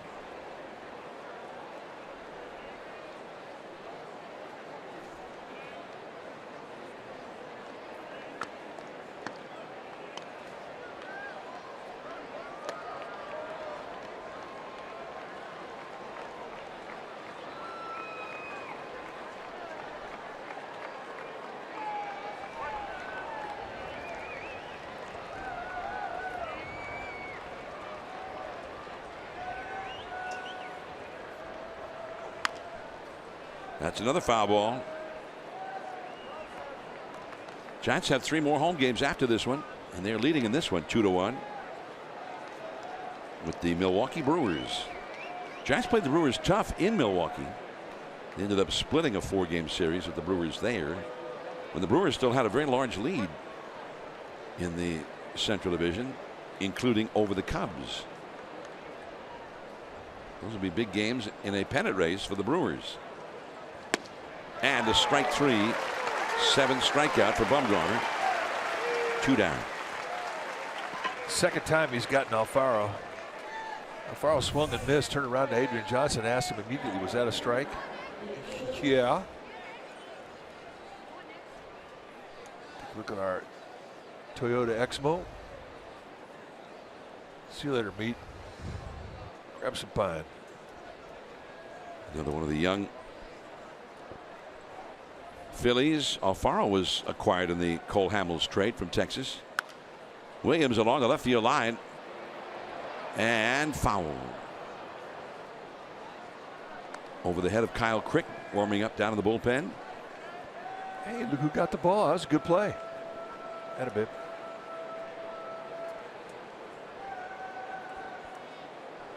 Oh yeah, styling.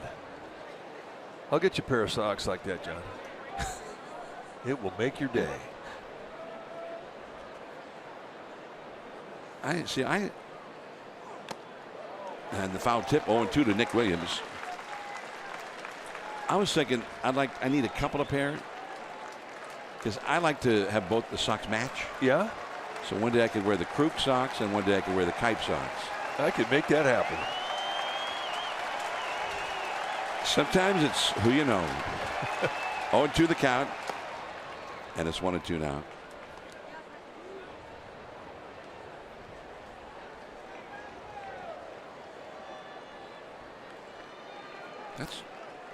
That's you look good in that on that sock.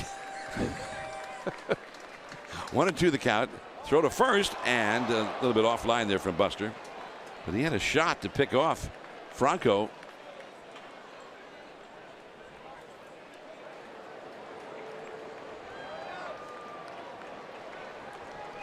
The Brewers, by the way, playing in Colorado today, and they have a 5-1 lead over the Rockies in the last half of the 7th. And they've been shutting down the Rockies' offense there at Coors. High pop-up. Crawford shading the eyes with the glove. Inning over. 1 hit, 1 left, and maybe the final inning for Bumgarner, who's had 110 pitches. Tomlinson, Parker, and Posey coming up.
NBC Sports Bay Area is brought to you by the all-new 2017 Chrysler Pacifica. By AAA. Get a free canvas backpack. Restrictions apply. Go to AAA.com/road trip or to a AAA branch for details. By Southwest. Yes to low fares with nothing to hide. That's transparency. By Heffernan Insurance Brokers. Insurance and financial services for you and your business. Visit hefins.com. And by Xfinity. X1 will change the way you experience TV. Nice play there by Pedro Florimon on the would-be bloop single by Tomlinson. Well, you watch Florimon, you're not thinking of him as anything but an outfielder. A guy more comfortable in the infield. Well, he looks like a purebred outfielder on this particular play. Coming in, going down, sweet spots it. Beautiful play. So not Jarrett Parker against Lively. Phillies bullpen is cranking it up. Ball 1 to Parker. Florimon's second time he has ever played the outfield in his career. And that's the toughest play for an outfielder, coming straight in on a ball. I mean, it looks like a natural. He threw out Buster Posey at the plate with one of the great throws you'll see. He immediately looked like he had one of the strongest arms in the National League. Well, he's got the best one in this Phillies outfield, that's for sure. Buster Posey, by the way, is on deck. 2-1 now to Parker, who has grounded a short and struck out. There is Mark Melancon getting ready for the 7th inning in the Giants bullpen. Bumgarner has thrown 110 pitches in 6 innings. Adam Morgan, the lefty, up in the Phillies bullpen. And that foul ball, 2-2 the count.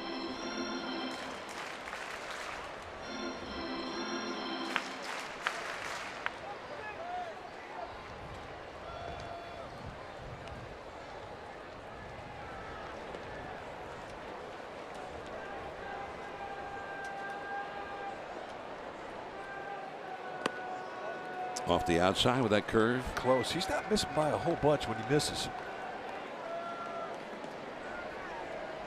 Lively has thrown the ball well today.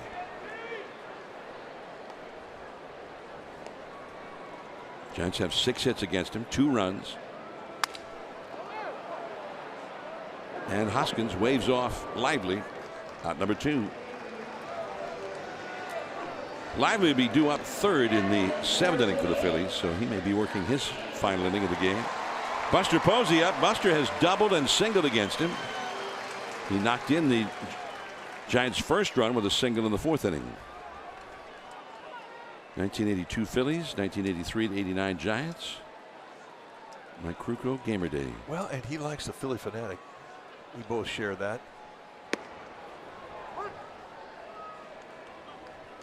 Strike 1 to Buster. Who doesn't like the fanatic? You have to like the fanatic. It's impossible not to laugh and like the fanatic.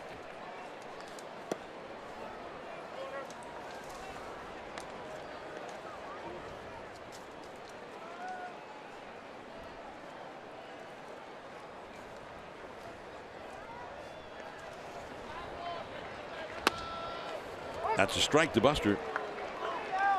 1 ball, 2 strikes, 2 down, nobody on. Take a look at perfection on the outside corner. I mean, that is right there at 92. Buster thought it was a bit wide. Perhaps it was. That is foul deep down the right field line, all the way to the bricks.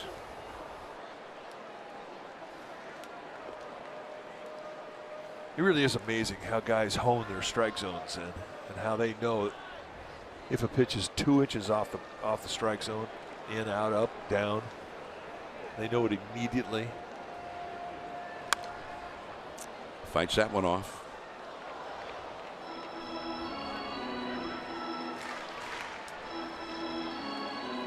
Lively pitched 7 innings in his major league debut against the Giants on June 3rd in Philly. Gave up 1 run, 4 hits. Now he's in his 6th inning. He's allowed 2 runs, 6 hits in this one. Shallow left, Florimon. And 6 strong for Lively. Dwayne Kuiper will be returning Down the hall for the 7th, 2-1 Giants.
Game summary is brought to you by your local Toyota dealer. Through 6 full innings of play, the Phillies 1 run on 4 hits, no errors. The Giants 2 runs on 6 hits and 1 error. Madison Bumgarner strong through 6 innings despite a small strike zone, managed 7 Ks. He got the RBI that put the Giants ahead. That's where it stands right now going into the 7th inning. 2-1 Giants, and there is a new pitcher now for the Giants. It's Mark Melancon. When it's time for a change, think Speedy Oil Change and Auto Service, your trusted oil change. Tune it smog experts. 26 game for Melancon, who comes in with a 1-2 record and an ERA of 3.80. So, top of the 7th, 2-1 Giants, and here once again to tell you all about it, my pal Dwayne Kite. All right, love to do it. Thanks. And it'll be Pedro Florimon who will hit first. 2-1 Giants.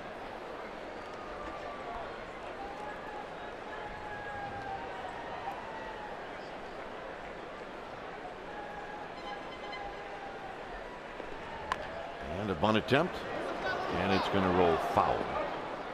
Kind of lost sight of it. The ball and the foul line exactly the same color. I said, where is that ball? And then when it hit the dirt, you could see clearly that it was a foul ball. Well, for a second there, it looked like it was going to hang in foul territory, and right there to gobble it up. When it went foul was Melancon. I mean, that's perfect, right? Either make it perfect or make it foul. It's a good bunt, even if it's foul. 0-1.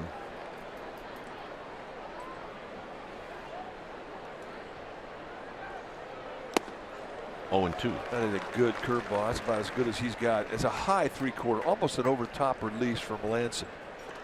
And he is going to throw you a lot of cut fastball, a lot of curveballs. He's really unique. I mean, there's not many guys that feature the type of stuff that you see in the batter's box hitting against Melancon. Got him. Oh, and by the way, I've got a fastball too. Well, that was pretty impressive. Right down the gullet. Here's Cameron Perkins. Cutter, beautiful. Perkins has popped out and he's rolled out.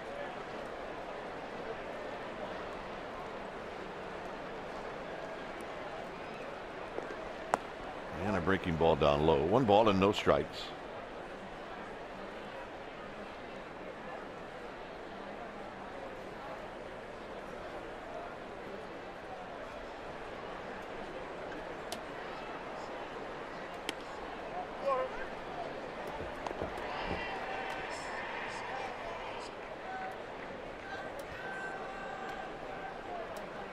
2 balls, no strikes.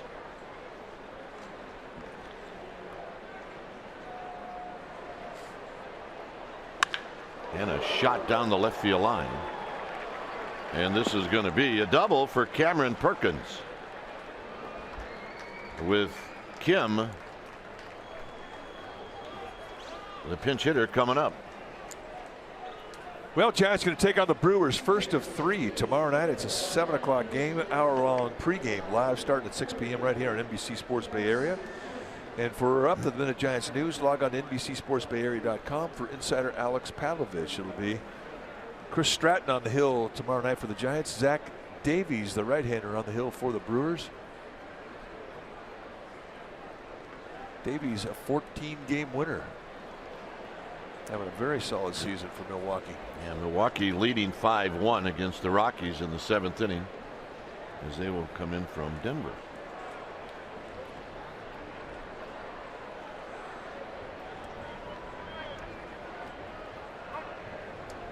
So here's Kim.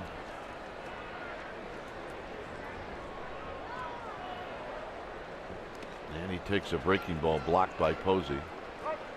Breaking ball's not that easy to block because of the acute angle that Melancon can put on a curveball. It's right over the top, falling off the table. So that type of a curveball comes up higher than others.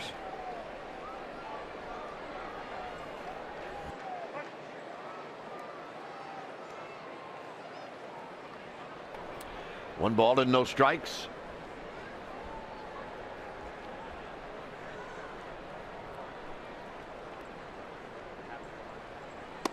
In tight, 2-0.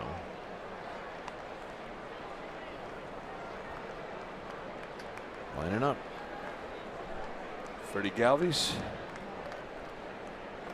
getting ready.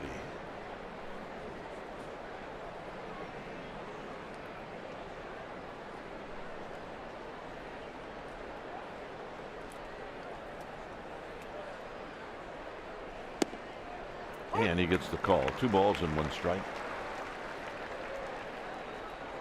Kim's a contact guy, uses the whole field. Here, it's 2-0 perfection if you can get the call. That's a fact. You're more likely to get those just below the knees with Adrian Johnson, plate umpire, than you are a bell high strike with him. Good pitch, 2-2. Kim immediately going, no, it's too wide. Yo, Adrian. Maybe a little bit.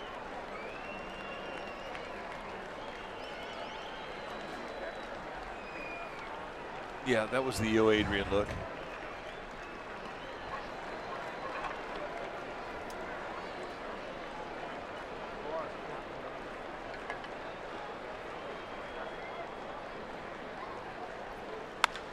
And a little flip job and a base hit. Parker's got a good arm. Here's the play. It's coming in. Posey's got it. And they got him!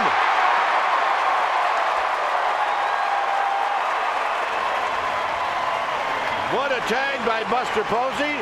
What a throw by Jared Parker.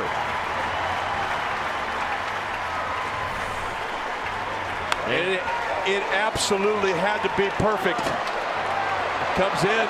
And it 2 hops Posey, and Posey's hand action had to be snag and tag. There was no margin for anything else, and it had to be perfect, and it was. And they're not going to look at it. Wow.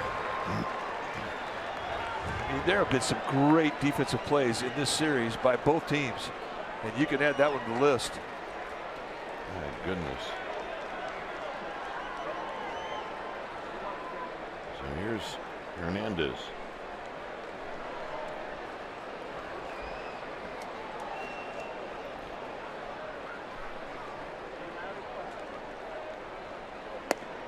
And a strike. Here's another look. Yeah, it's just an exciting play. No hesitation. I mean, Phillies are going to sin no matter what. But just the perfection from the way that Posey got it and put the tag on. I mean, it just accentuated a brilliant throw from Jared Parker. Tap foul. You know it's going to be pretty exciting when the runner is just getting to third and the fielder has the ball. Close. Juan Samuel, a third base coach. I mean, you really can't fault him for that. That was just a spectacular defensive play. Got him, and that'll end the inning. That inning belonged to Parker and Posey. It's 2-1.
Lead for the Giants. When it's time for a change, think Speedy Oil Change and Auto Service, your trusted oil change tune-up and smog experts. New pitcher now for the Phillies is going to be one of two left-handers they have in the bullpen. Adam Morgan, you see the body of work that he has had. 23rd time that he has come in. And when you take your at-bats against Morgan, you're going to see a guy who's got good fastball. It's going to low to mid-90s with velocity. He's got a curveball slider and a changeup he'll throw. Former starter, applying his trade now in the bullpen.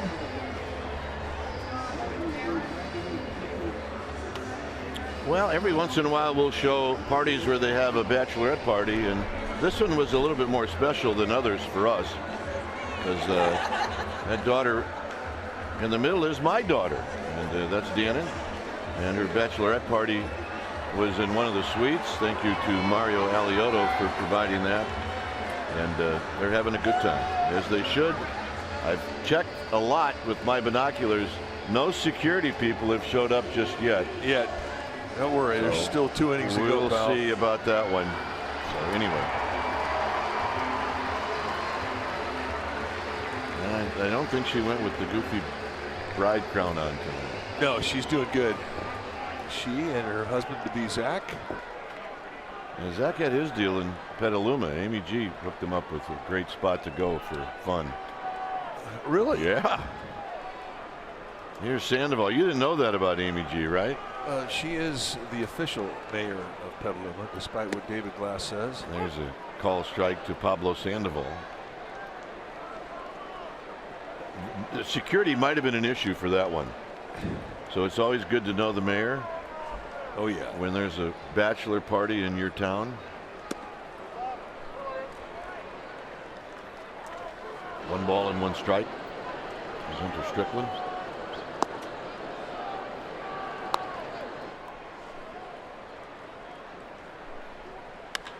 Hit to left, but it's right at Florimon, who makes the catch. The natural progression of your kids growing up.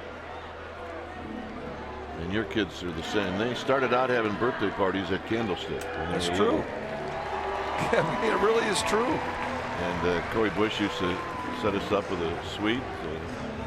Kids would come out. Oh, they were 6, 7, 8 years old. And now it's grown into bachelorette parties. You can't stop it. Well, nor do you want to. Next step, baby shower. Here's Crawford. Crawford is 1 for 2 as he takes a breaking ball in the dirt. But I mean, our kids all grew up at the yard. I mean, they did a big part of their lives, and they are completely comfortable here. And why wouldn't they be? Lucky. I've told this story before, but we called Corey so many times to use his booth, his luxury suite at Candlestick, that our kids actually thought his last name was Corey Booth. Mr. Booth, Mr. Luxury Booth. Yeah, did you call him Mr. Booth for his booth? 2-0 pitch to Crawford. Swing and a miss. 2 balls and 1 strike.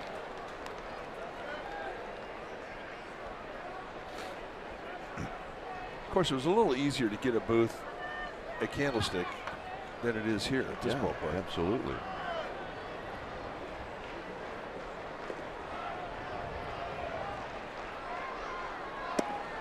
Crawford showed bunt and he takes it down low. It's 3-1. Morgan was wondering where that pitch was. And having had to walk down to that booth where they're at down the left field line a number of times today, they got it going in these luxury suites. I mean, for food and the service, and people are great.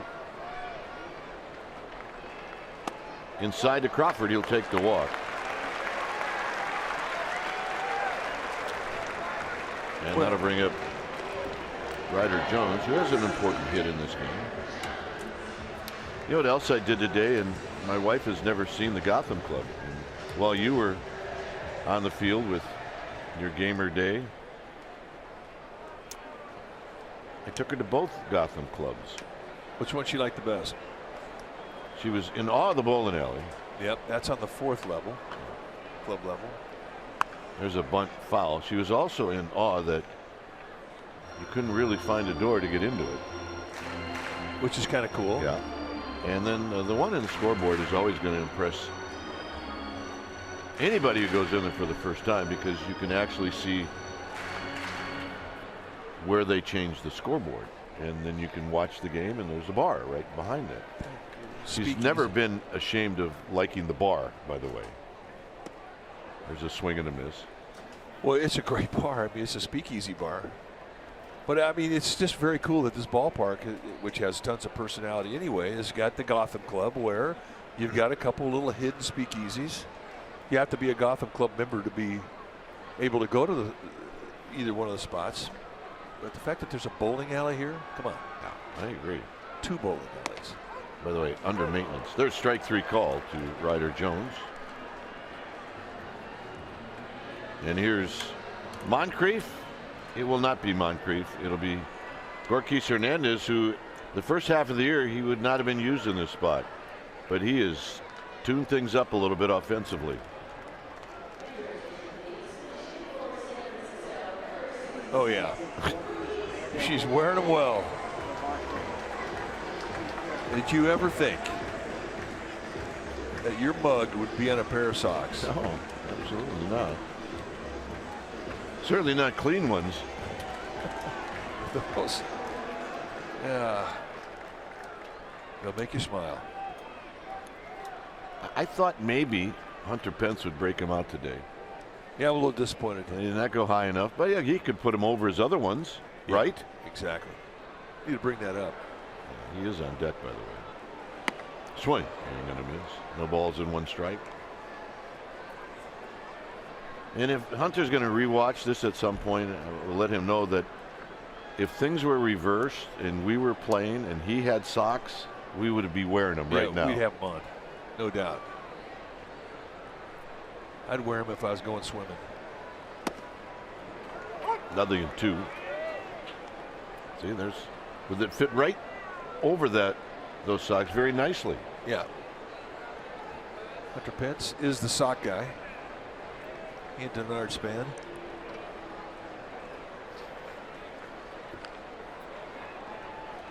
Crawford with his lead.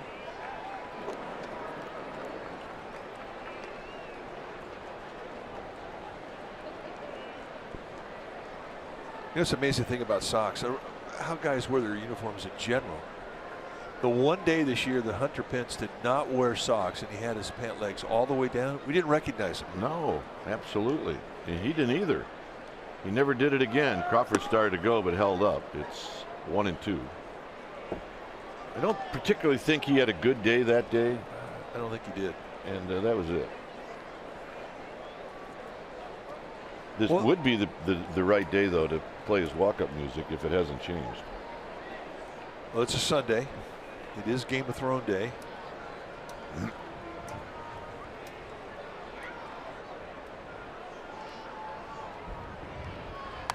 Foul back. It stays at 1 and 2.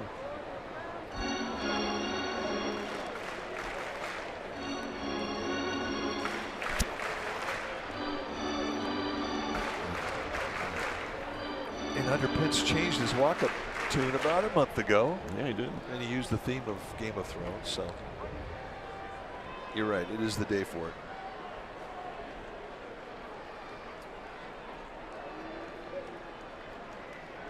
Got him. And that'll end the inning. Strickland will come in. It's 2-1 Giants.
The Togo's way. And take a look at this throw by Jared Parker. And that kept the game tied. Buster Posey's swipe tag is that much difference from the World Series with Prince Fielder charging in from third. When it's time for a change, think Speedy Oil Change and Auto Service, your trusted oil change tune-up and smog experts. So Hunter Strickland, a new pitcher now for Bruce Bochy. You see what he has done this year. 53 games. He's 2-2 with a 2.28 ERA. And of late, we've really seen Hunter Strickland start to throw a curveball and a changeup. And the Giants have been waiting for this. And it really has been a world of difference for him. So known around the league for his fastball, which is a healthy fastball. Mid to high 90s with velocity. But now he's got 3 speeds he's throwing at guys. I believe I said kept the game tied. The Giants do have the lead, so that throw kept the Giants on top 2-1. Let's be really specific about that. Well, specific is good. Isn't there a school in Stockton? University of Specific? Yep, absolutely. We've spoke there a couple of times, and we were shocked that with a name like that, they asked us to come back one more time. We don't usually get the call back.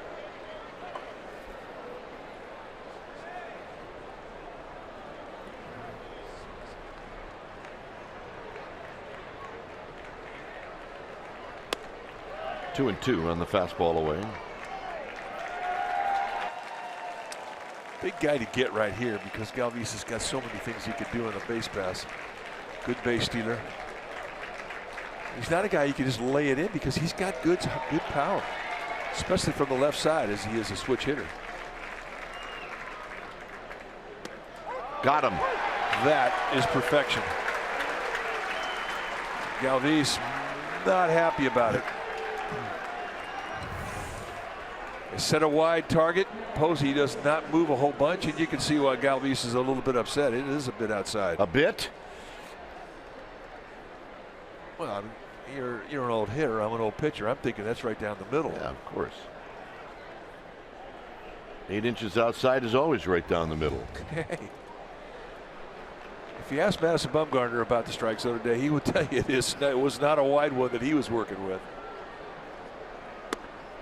And a strike at the knees, and it's 0-1.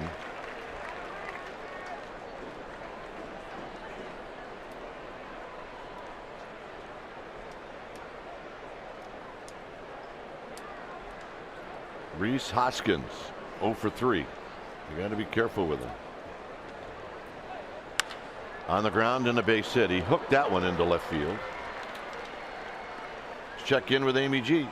All right, gentlemen. Well, despite the Giants' loss last night, there were a lot of highlights. How about Denard Span? First inning, first pitch, first career inside the park home run. He talked about it after the game last night. He said it's the first time he's done that since Little League. He added that as a leadoff hitter, he thinks an inside the park home run is better than hitting one out of the park. And he also said it was much better to see Hunter Pence at home plate telling him to stand up than having him on his heels breathing down his neck. He said you can't write it any better than that. A very exciting play, guys. That is a fact. And a strike at the knees to Michael Franco. See the day for Franco, a 1 for 3 day. Ball hard, a couple times hard.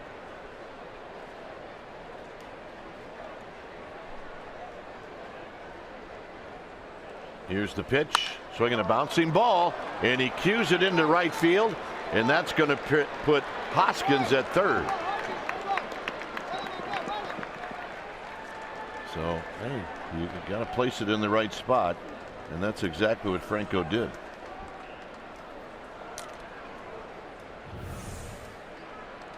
And not a hanger either, a little cut fastball right on the end, and Franco just does get enough bat hit on it to get it through the infield. So it becomes a situation for Strickland. You pitch for the ground ball early, the strikeout late. Giants will keep their middle infielders at double play depth. Well, it's Alfaro who's 0 for 3 with a couple of strikeouts. So what you're looking for here, the strikeout or the double play. And a strike, and it's 0-1.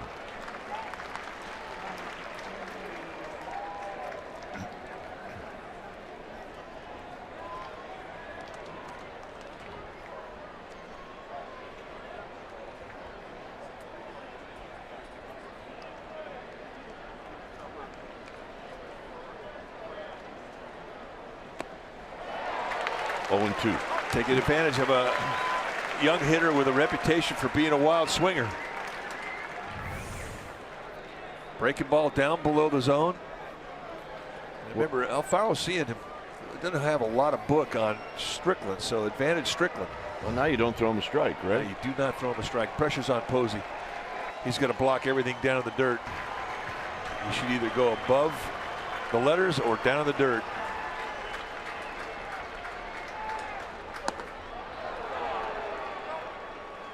And that was a perfect pitch.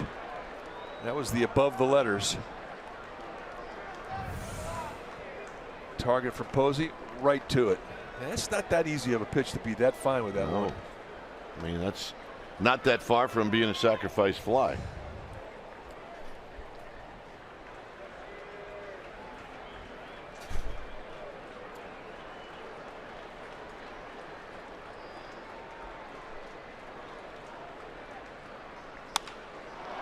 And a base hit. And that ties the game. It's 2-2.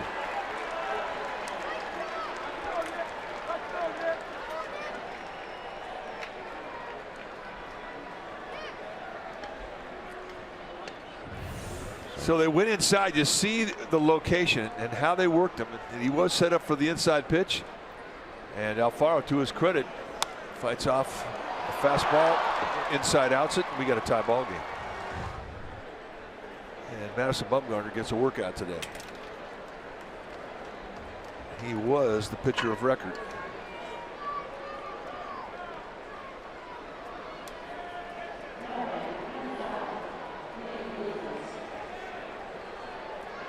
So here's Nick Williams.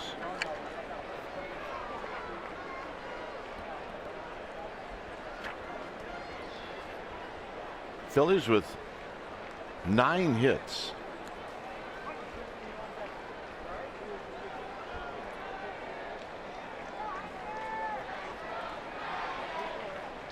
And a base hit to left field. And here comes, no, putting on the brakes was Franco. 4 straight hits.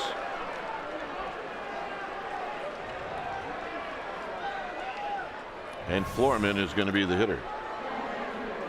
Fastball right down Broadway, and Williams inside outs it past Crawford. And with 1 out, Juan Samuel, third base coach, saying, I think this time we may hold up the runner. That's totally out of respect for Jared Parker. Florman, 1 for 2.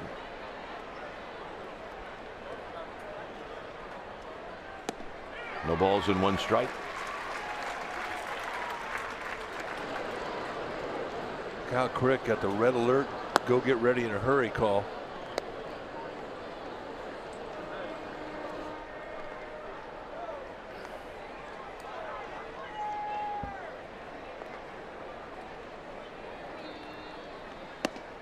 And a strike. It's 0-2. The Giants are playing the infield where if they have a shot on a ball hit hard to turn a double play, they will do that.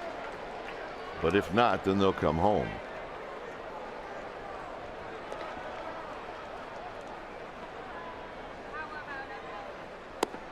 And the pitch is wide, 1-2. A strikeout and then 4 straight singles.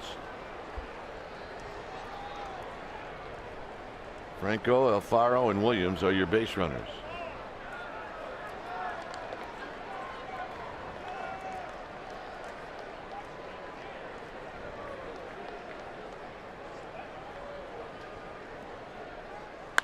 And a base hit.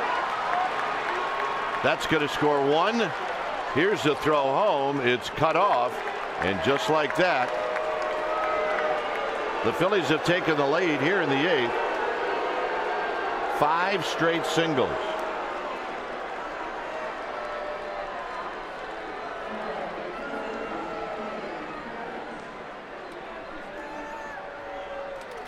And the hitter will be Cameron Perkins. It's 4-2. So now you got to limit the damage. You have to give this offense a shot because they still have 6 more outs in this game. No, you're right. Keep it at a 2-run deficit. You have to do it. No balls and 1 strike. Problem with 5 hits in a row is everybody in the dugout for the Phillies is thinking, hey, I can get a hit. I can do this. It's the pack mentality. When you start seeing base hits drop.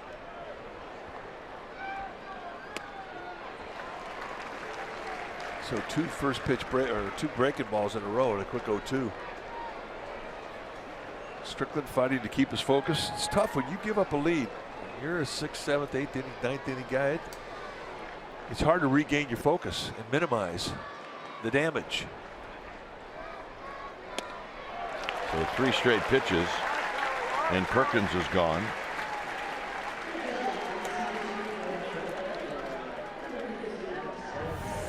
Pretty easy to see how he worked him. 3 pitches, 3 curveballs, 3 out the plate away, and 3 times Perkins went after it.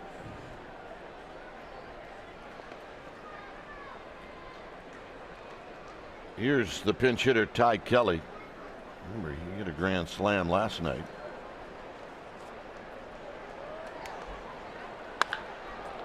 And he hooks this one foul. This was the grand slam off of Corey Guerin. Not a home run hitter, really. I mean, it's the 2nd home run of the year. And Corey Guerin couldn't believe it. I don't think Kelly could believe it. First career grand slam.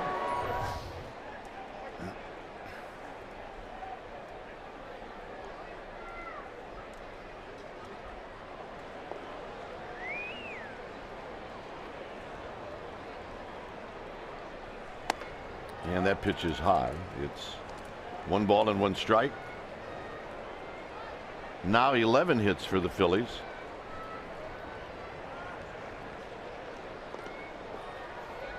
The runner at second is Williams. Florimon is at first.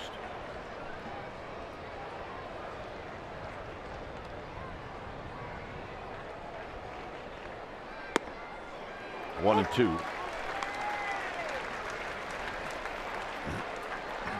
For the Giants in the bottom of this inning, they'll have a pinch hitter and then the top of the order. They got to get into the dugout only trailing by a pair.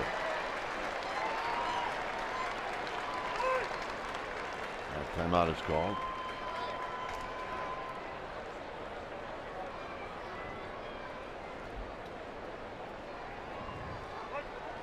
This is where Kelly gets tough. He's a contact guy.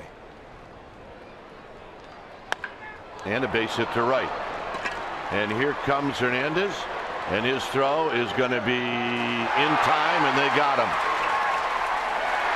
And Buster Posey got dinged. You see, he kicked his hand, and that's going to end the inning. So a base hit to right field. There's the tag and the inadvertent kick, and it's 4-2 Philadelphia.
Brought to you by T-Mobile and the scheduled starters for the Brewers series.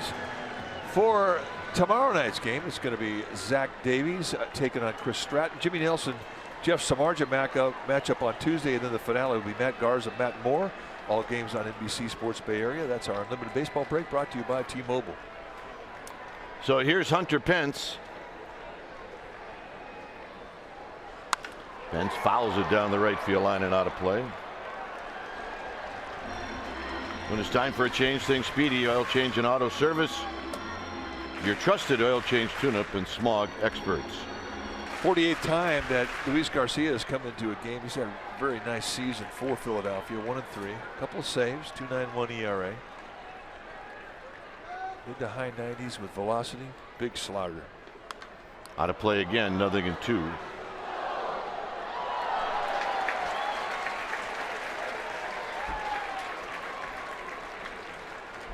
Buster's walking around, looks like he's doing fine. Probably more disgusted at the 3 runs that the Phillies scored in the top of this inning. Pence fouls it back. 99-mile-an-hour fastball from Garcia. Healthy.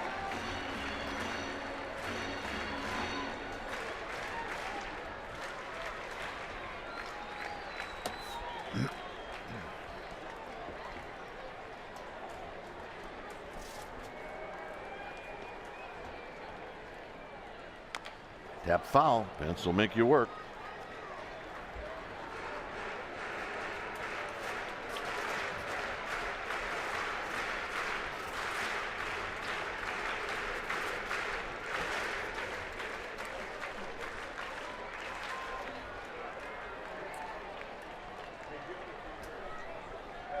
Everybody pretty much straight away with Hunter Pence.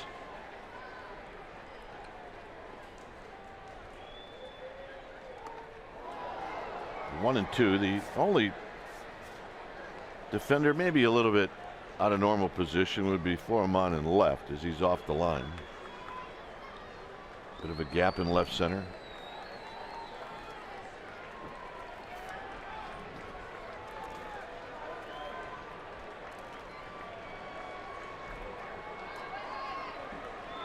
Setting up inside. 2-2.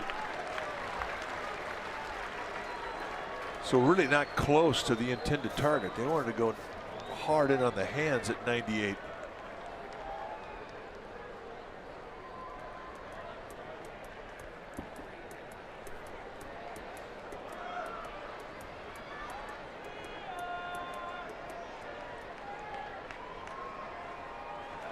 And he ends up getting him on a breaking ball in the dirt.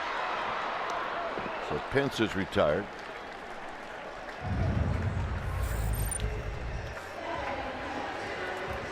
Mr. Posey really has gotten his share of dings in this 4-game series with the Phillies. That one off the right thumb, the first one off the clavicle. Last night he got a little stinger with his wrist, which can happen. His elbow kind of got tweaked on it. Here today, when he puts the tag on, this last play at the plate, he sort of jams his wrist or his thumb, somehow manages to stay on the ball. The life of a catcher. So here's Span. Span shows bunt. This was the play that ended it. Another brilliant play. Gorkis Hernandez with a perfect strike, and Posey doing the snag and tag once again.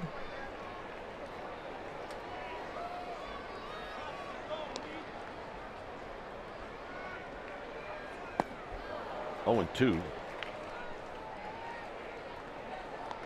Ryan said Buster Posey thrown out at home in the second, so he's been involved in all 3 outs at home plate in this game.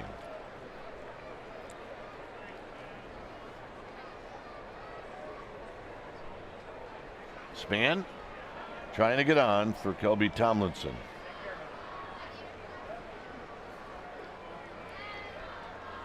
And it's wide. It's 1-2.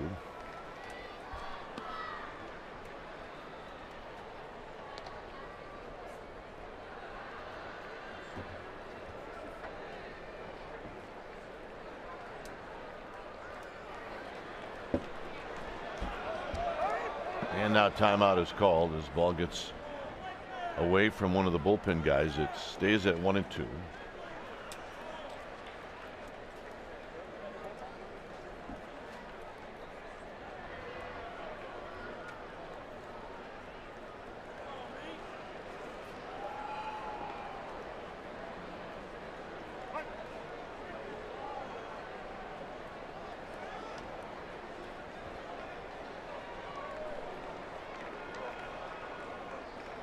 Outside, 2-2.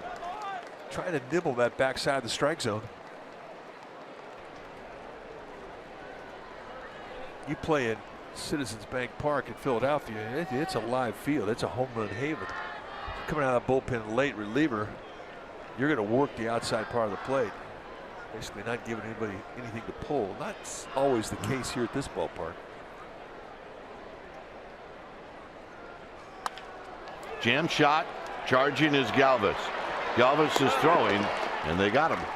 Give you an idea how good he is. You know, and when he comes in hard on a ball like that, and he makes the exchange, he gets his hand in a very high position when he gets off a throw. A lot of guys throw from the hip, off the right foot. Watch how high he gets the release. I mean, his release is still above his head. I mean, he goes right down to the ground and then up above the head with the release, and does it beautifully. He's really played a clean shortstop in this series. Yep, and really enables him to get a little bit more on the throw, which you need. And there's a guy scooting down the line. So here's Tomlinson. Out of play, no balls and 1 strike.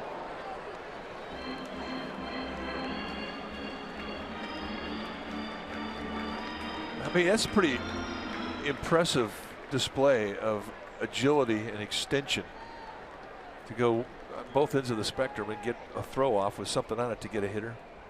That's a great play.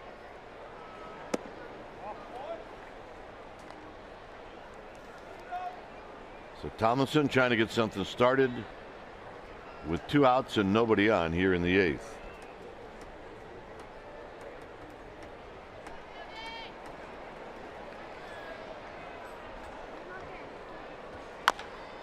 And this is going to be another challenge. And this time Galvis can't do it. Yeah, he knew that he didn't have a lot of time with the legs of Kelby Tomlinson. You get a high hopper that just gets past the pitcher. You had one chance, that do or die barehander, and even at that, it was going to be close.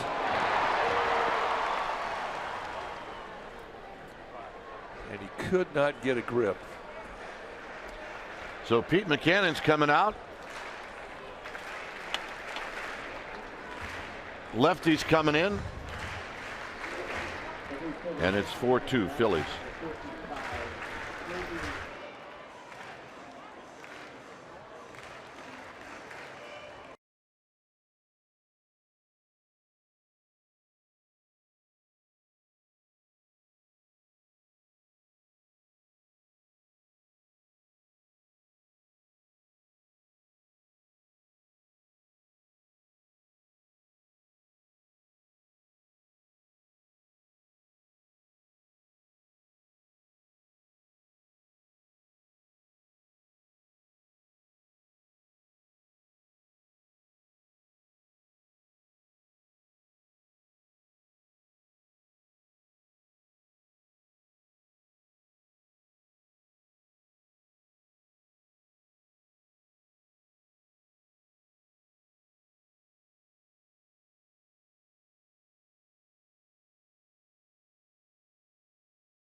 We'll be on the air at 7, pregame live at 6 on NBC Sports Bay Area. Come out and watch the pregame show live from Willie Mays Plaza. The first 500 fans are going to get a cheer card and an authentic Giants fan snapback cap. And the giveaways will start at 5. Here's Hobie Milner. Sidewinder from the left side. High 80s velocity with big roundhouse breaking ball and a changeup. So he's bringing some funky into this game right now. And what the Phillies are trying to do is just keep Parker in the park. That's it. And it's outside 1-0. For Milner, this is a one-hitter outing.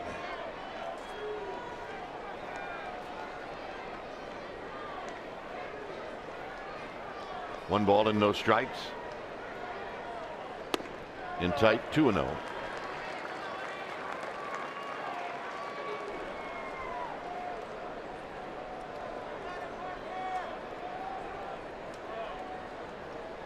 There's Buster Posey chalking up.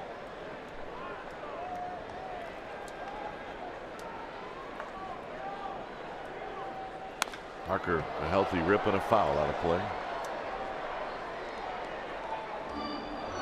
This is a spot where Bruce Bochy does not want Jared Parker feeling for the ball at the plate. Let it go. Let it fly. And hope you run into one. And he has no problem with that. On the ground and a base hit. So that'll be it for Milner, with Buster Posey coming up.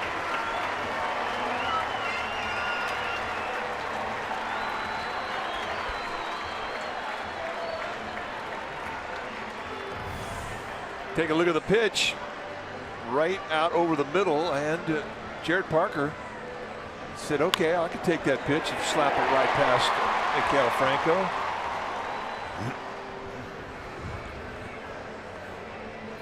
So Milner departs. It'll be the closer coming in. It's 4-2 Phillies.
With a couple of outs, and there's a new pitcher for Philadelphia. It's going to be the right-hander Hector Neris. When it's time for Change the Expedia Oil Change and Auto Service, your trusted oil change Philip and Smog experts. Neris is the closer. He's got 14 saves on the year. A hard thrower. You're going to see mid to high 90s with velocity and a great split. Basically 2 looks.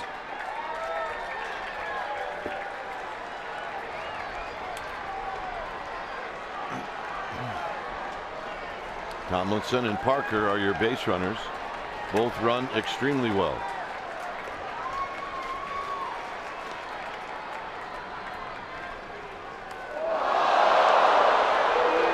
Wow.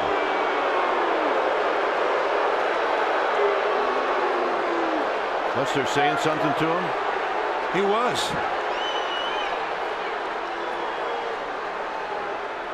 fast as I've seen Phil Nevin move in a while. He was right down there getting in between Neris and Posey.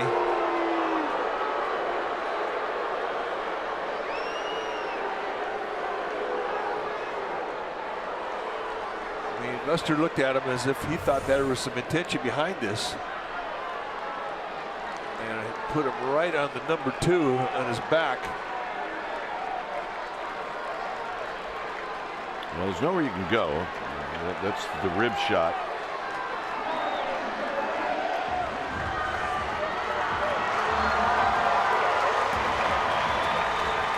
So it moves everybody up. Now the Giants get 2 runners in score position. With 2 outs, they're going to get a good jump. Sandoval looking for his first hit. And it's inside. 1 ball and no strikes. They've stayed on that side of the plate a lot in this series with Sandoval.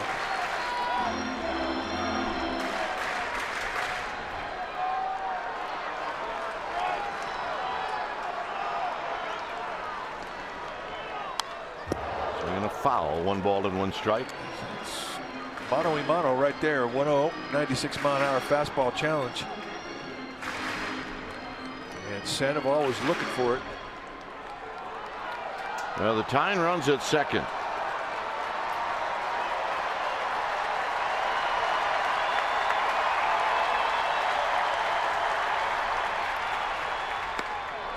One and 2. 97 right through him.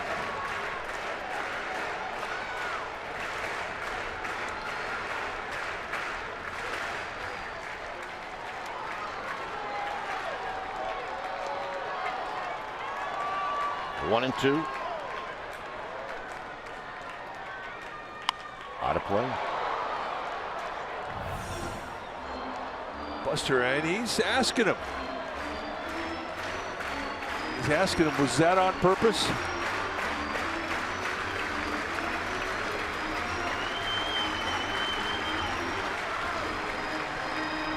Well, we could get an answer.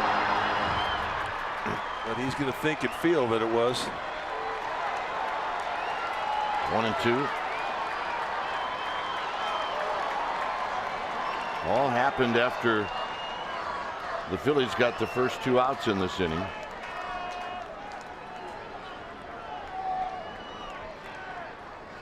Got him, and that'll end the inning.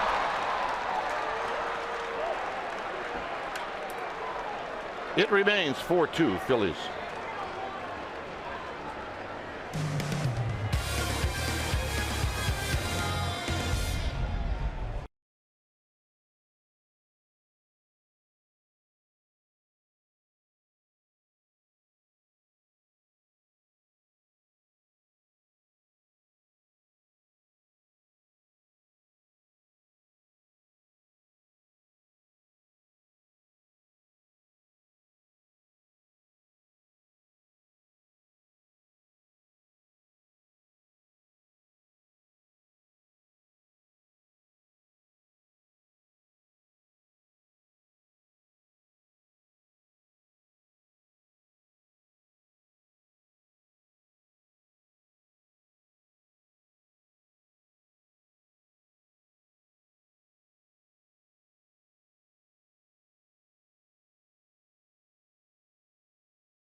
Advice. Go to MLB.tv for details.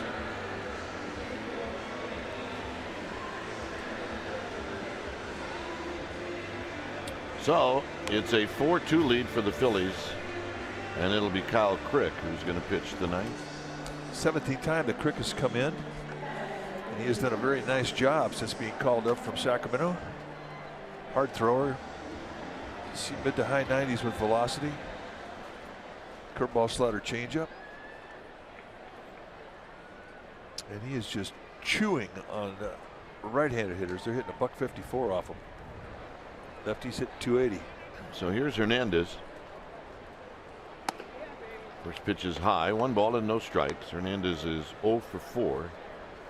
Gorkys Hernandez goes to left, and Hunter Penn stays in the game, and he's in right.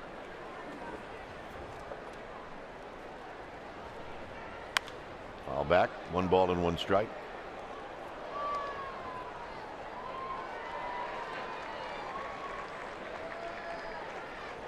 Freddie Galvis, and then Rhys Hoskins.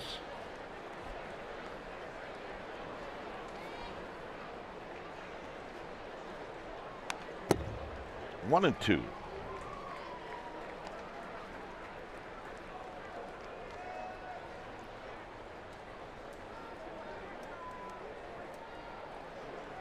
Oh yeah. Socks can be used for a lot of things. Yeah, if they're too big for your feet, put them on your hands. Not a problem. How to play again. They'll still make you happy. They absolutely should. It's my brother. I'm going to squeeze his nose.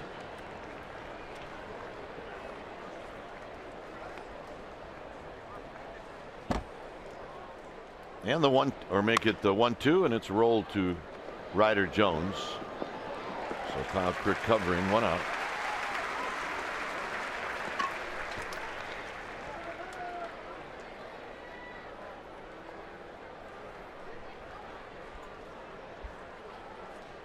Buster's out to have a word with Crick. With Galvis coming up, he's 0 for 4.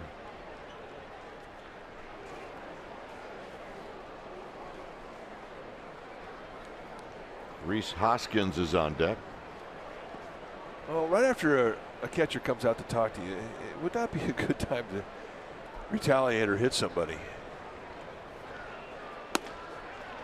But I think that Freddie Galvis was thinking about that very thing. Well, yeah, if you're paying attention as to what's going on, absolutely.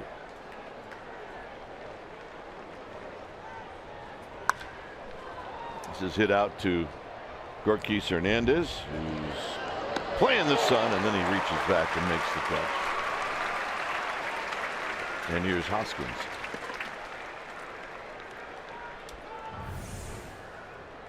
It is not an easy field right now. Watch the ball come back on him, but still sweet spots it. I mean, he wears that spot in his glove out. It's perfect every time. Center cut. Hoskins is 1 for 4. He had a 1-out single in the 8th, and that's what got things going. And a strike, and it's 0-1.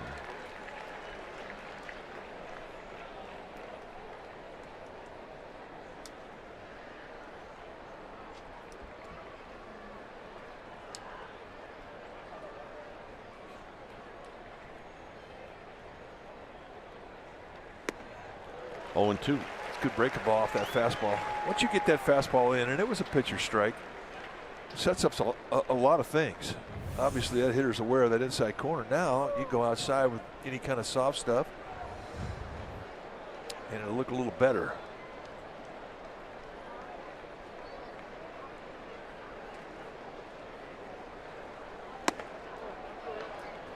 .97 high, 1 and 2. He can run it up there pretty good.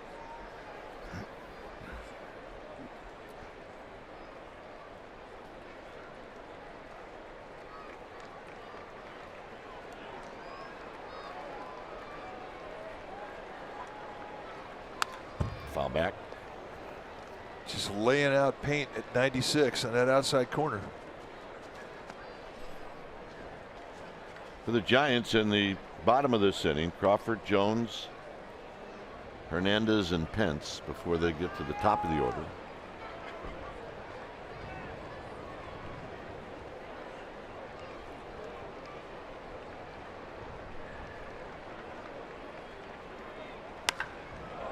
Golfed high and deep to left.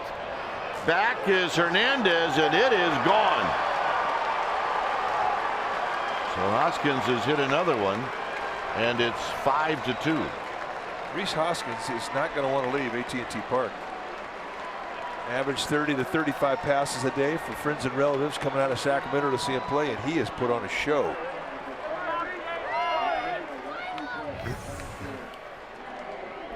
And this is not a hanger. And that's a breaking ball that drops down and in, and the big man just goes down and gets it. I mean, he was not fooled by that speed at all. At all. There's a foul back.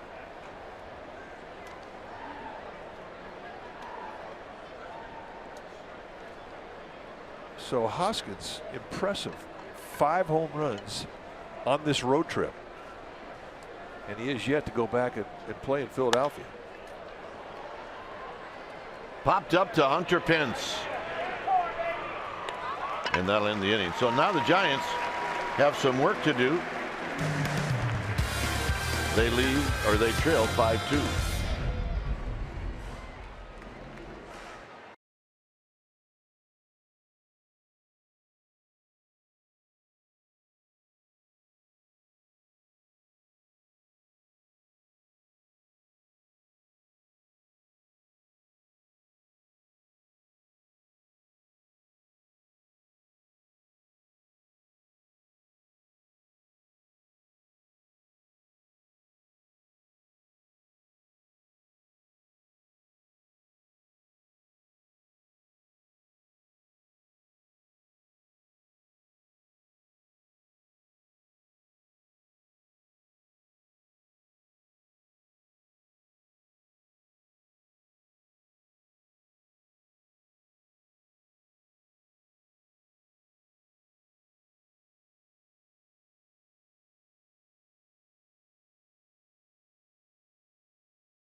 Baseball for Esurance Giants postgame live. Highlights, reaction, and analysis, and it's all coming up for a full hour right after the game. It's a 5-2 lead. You can see damage done in the 8th and the 9th. And Crawford's going to lead things off.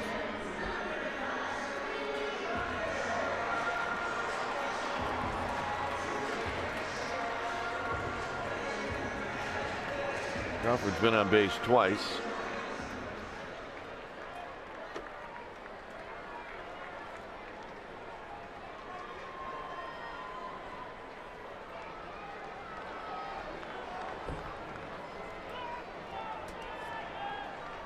So the Giants need some base runners, and there's a first pitch strike to Brendan Crawford with Ryder Jones on deck.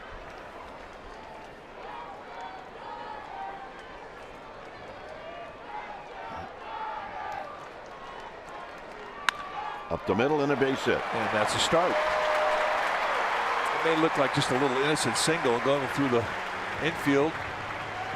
But in the Giants dugout, it's like, all right, hey, there we go. Neris has not been dominant in this series. Giants have had good at-bats against him.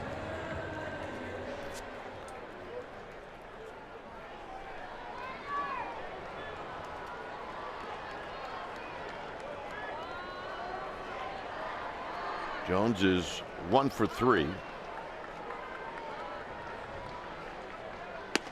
And a strike. First pitch split. And Ryder Jones is not looking for that.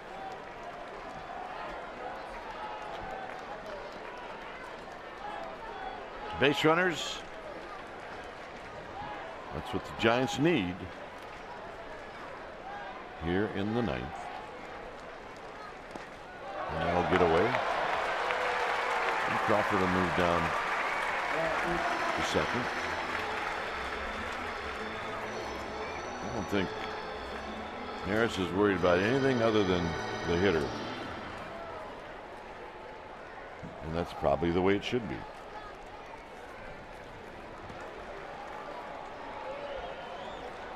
Well, that's the beauty of a 3-run lead. I mean, that's the ideal save situation for a closer. This should be the first out, although Williams broke back. Now he's got to come in and make a sliding catch. 1 out. And here's Gorkis Hernandez. Well, Williams breaks back on the ball. You can see the top of your screen. Now up. Now you got to come in and readjust. And in the end, a little slide for style points. It's nice to have recovery speed if you don't get a first step at it. He's got it.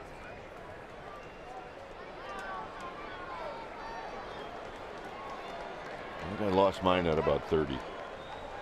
Really? Yeah. No. Hernandez struck out in the 8th. You still got a first step, pal. No. And a slowly hit ball into right field, a base hit. Just talking about recovery speed. Oh, yeah. Here's Hunter Pence. Yeah, you lost that.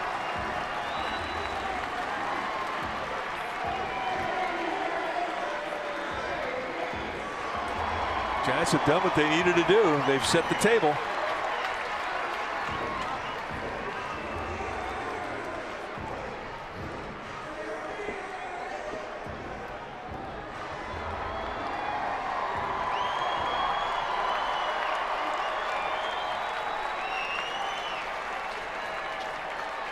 Pence, plenty of power to tie this game up.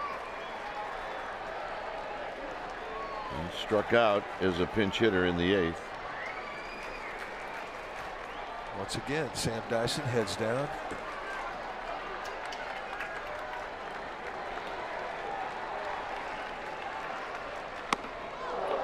One ball and no strikes. Giants tie this game. Dyson's got to be ready, so he'll just play a little easy catch.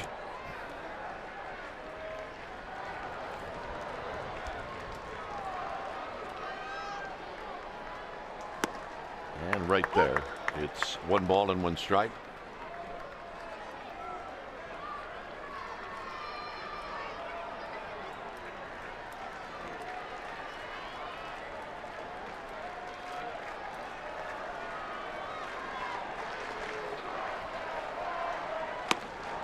Swing and a foul. 1 and 2. Right above the hands with 95. Well placed. Big time movement boring in on him too. I mean, that really tied him up.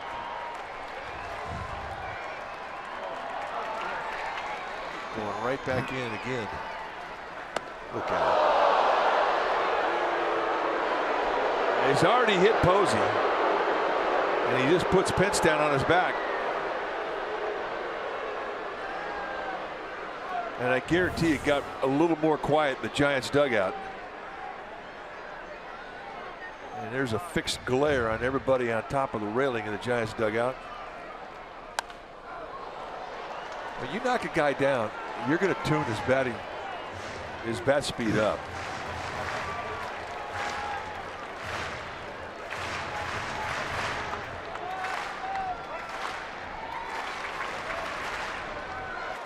No smiles down there. Up the middle. Knocked down. He's going to come home. And Crawford is out. Maybe the easiest of all the plays for Neris to make was just to come home rather than spin around and try to get somebody.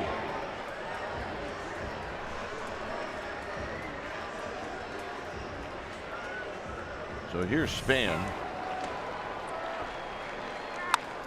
He didn't field it cleanly, so the momentum of the play comes to home, and he had it there in front of him. So a nice flip. If it gets by Neris, it's probably a double play to end the inning or the game. So here's Span. And a strike. First pitch split. Span's been hot. Hadn't had many overs lately.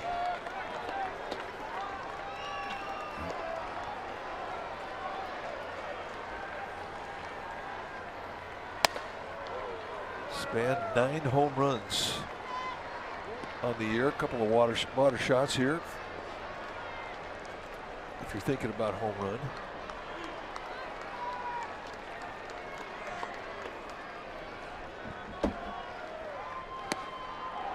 One and two. Giants are down to their last strike.